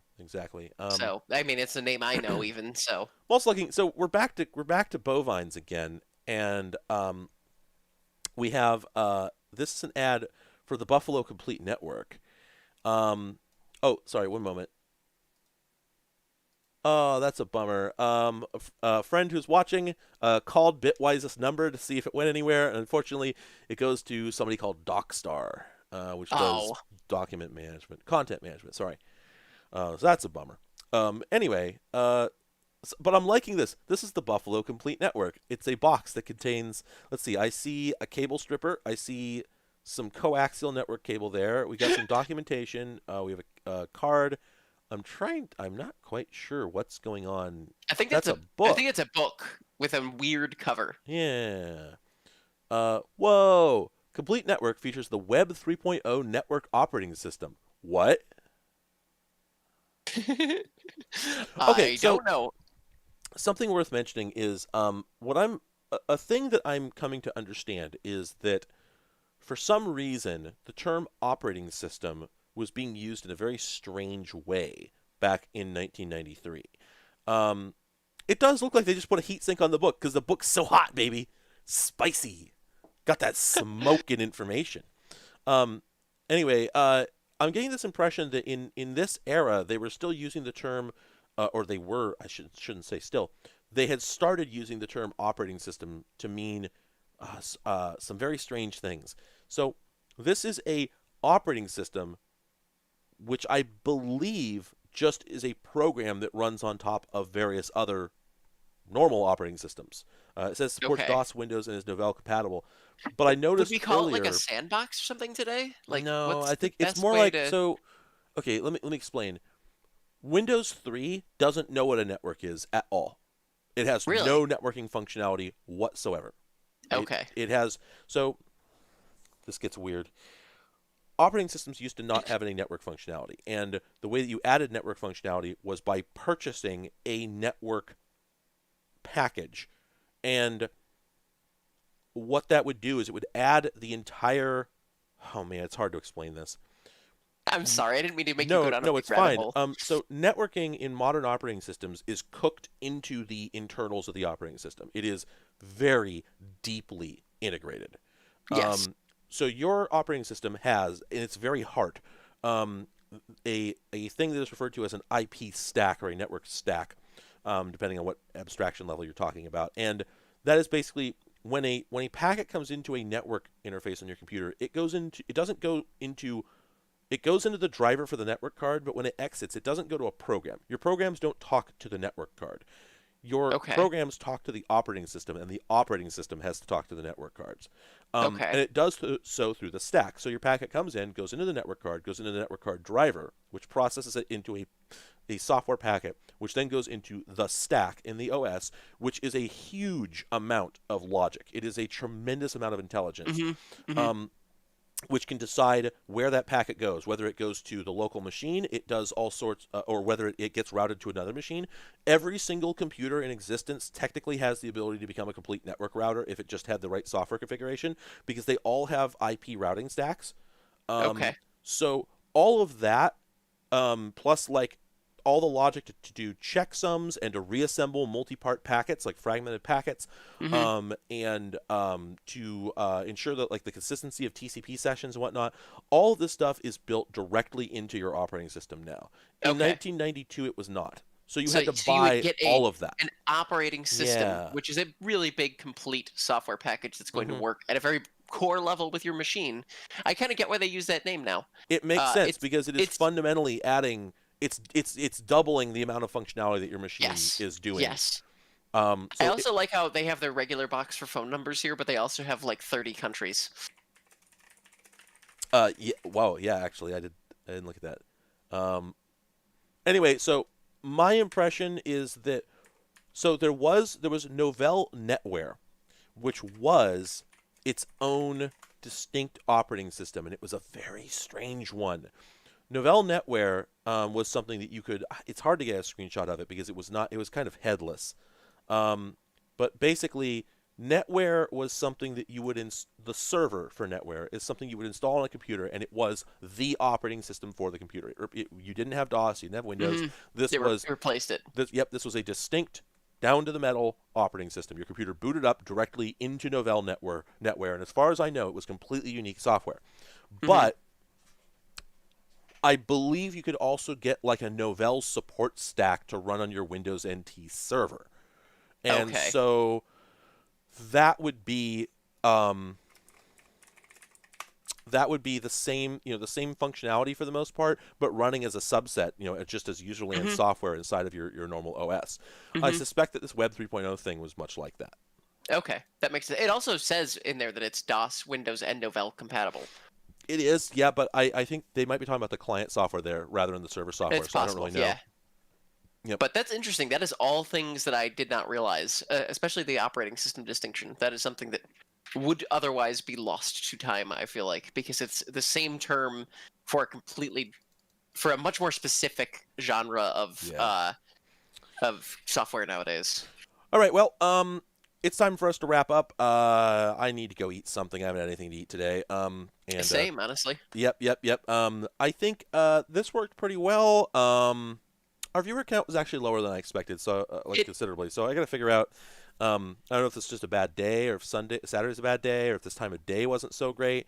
I might need to do a couple streams a week if I want to make sure that everybody, not necessarily with you, Tony. Well, I wasn't making any promises on your behalf, but I might need to actually do a couple streams a week, one morning, one evening, in order to hit the whole all the time zones, which isn't a big yeah. deal. I mean, I enjoy streaming.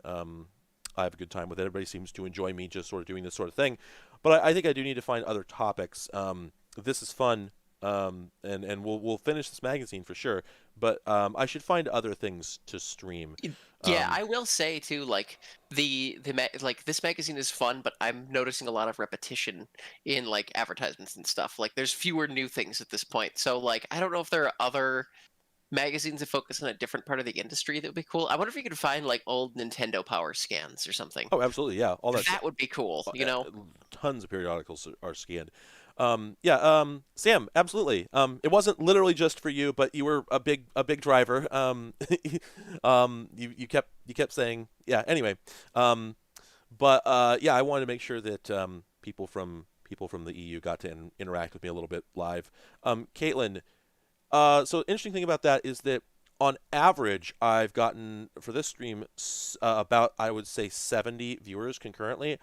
On the last 3 or 4 streams that I've done, I've gotten consistently over 100 for almost the entire time. It's not a huge difference, but it was more than I expected. I thought I would actually have a lot more people viewing right now, um, but that is good information to know. With that said, there's a lot of like behind the scenes statistics information that doesn't get exposed. I can tell you that the numbers you see on YouTube from a consumer perspective rather than the producer perspective are completely different. Totally different numbers. Often they're very outdated, but sometimes they're just calculated completely differently, and I don't know how that works. Mhm. So, just keep in mind the numbers on YouTube cannot be trusted. The other thing is, wow, really? YouTube didn't send you? I keep getting told that YouTube notifications are not working consistently, so I'm getting irritated about this. I might have to figure out a way to do my own notification system. Um, as regards AV magazines, I haven't really seen any pro ones, and I don't know how I feel about the consumer ones.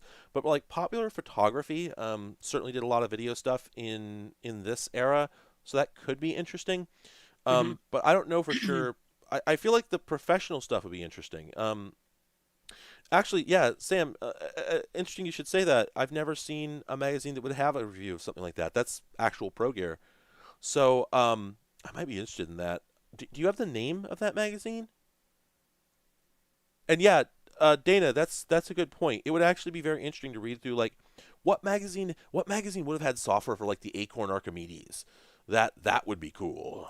Um, yeah, Broadcast Engineering Magazine is up on Radio History. Bu- bu- bu- bu- bu- bu- bu- bu- bu- bu- um, let's see.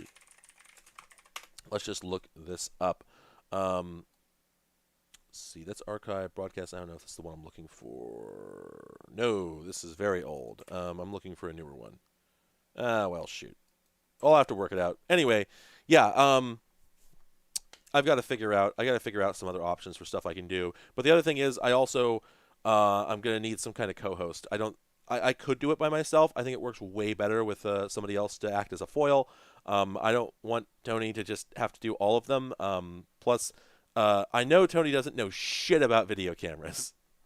I absolutely do not. Yeah, I explicitly have had to watch your videos to have a baseline understanding of it, and yeah, I do know regular cameras decently. yeah. Um, but the other thing too is like if you go to an old popular photography thing, it's gonna be there might be interesting tips and stuff, and they'll say like, "Ooh, new films," but really, old SLRs pre-digital are all pretty much the same thing. Mhm. Mhm. They Mhm. are Yep. they are. There's a mirror that will flip out of the way and it will expose the film, Yep. It and it is. counts. It is a It's a light tight very box that holds film and a lens. yes. What is there The to the say?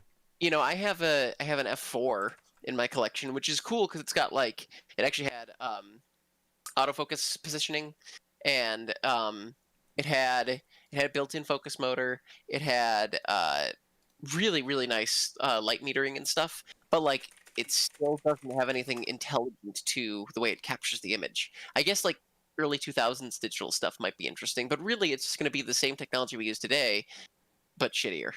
There's no like the design language is already figured out by then. There's not going to be there's a lot fewer weird Galapagos-esque products, I feel like, in the camera space versus like a computer one, because computers were a whole entirely new genre of device Mhm. that a lot of people are just seeing for the first time. Digital cameras, it's a camera that's got a CCD instead of film.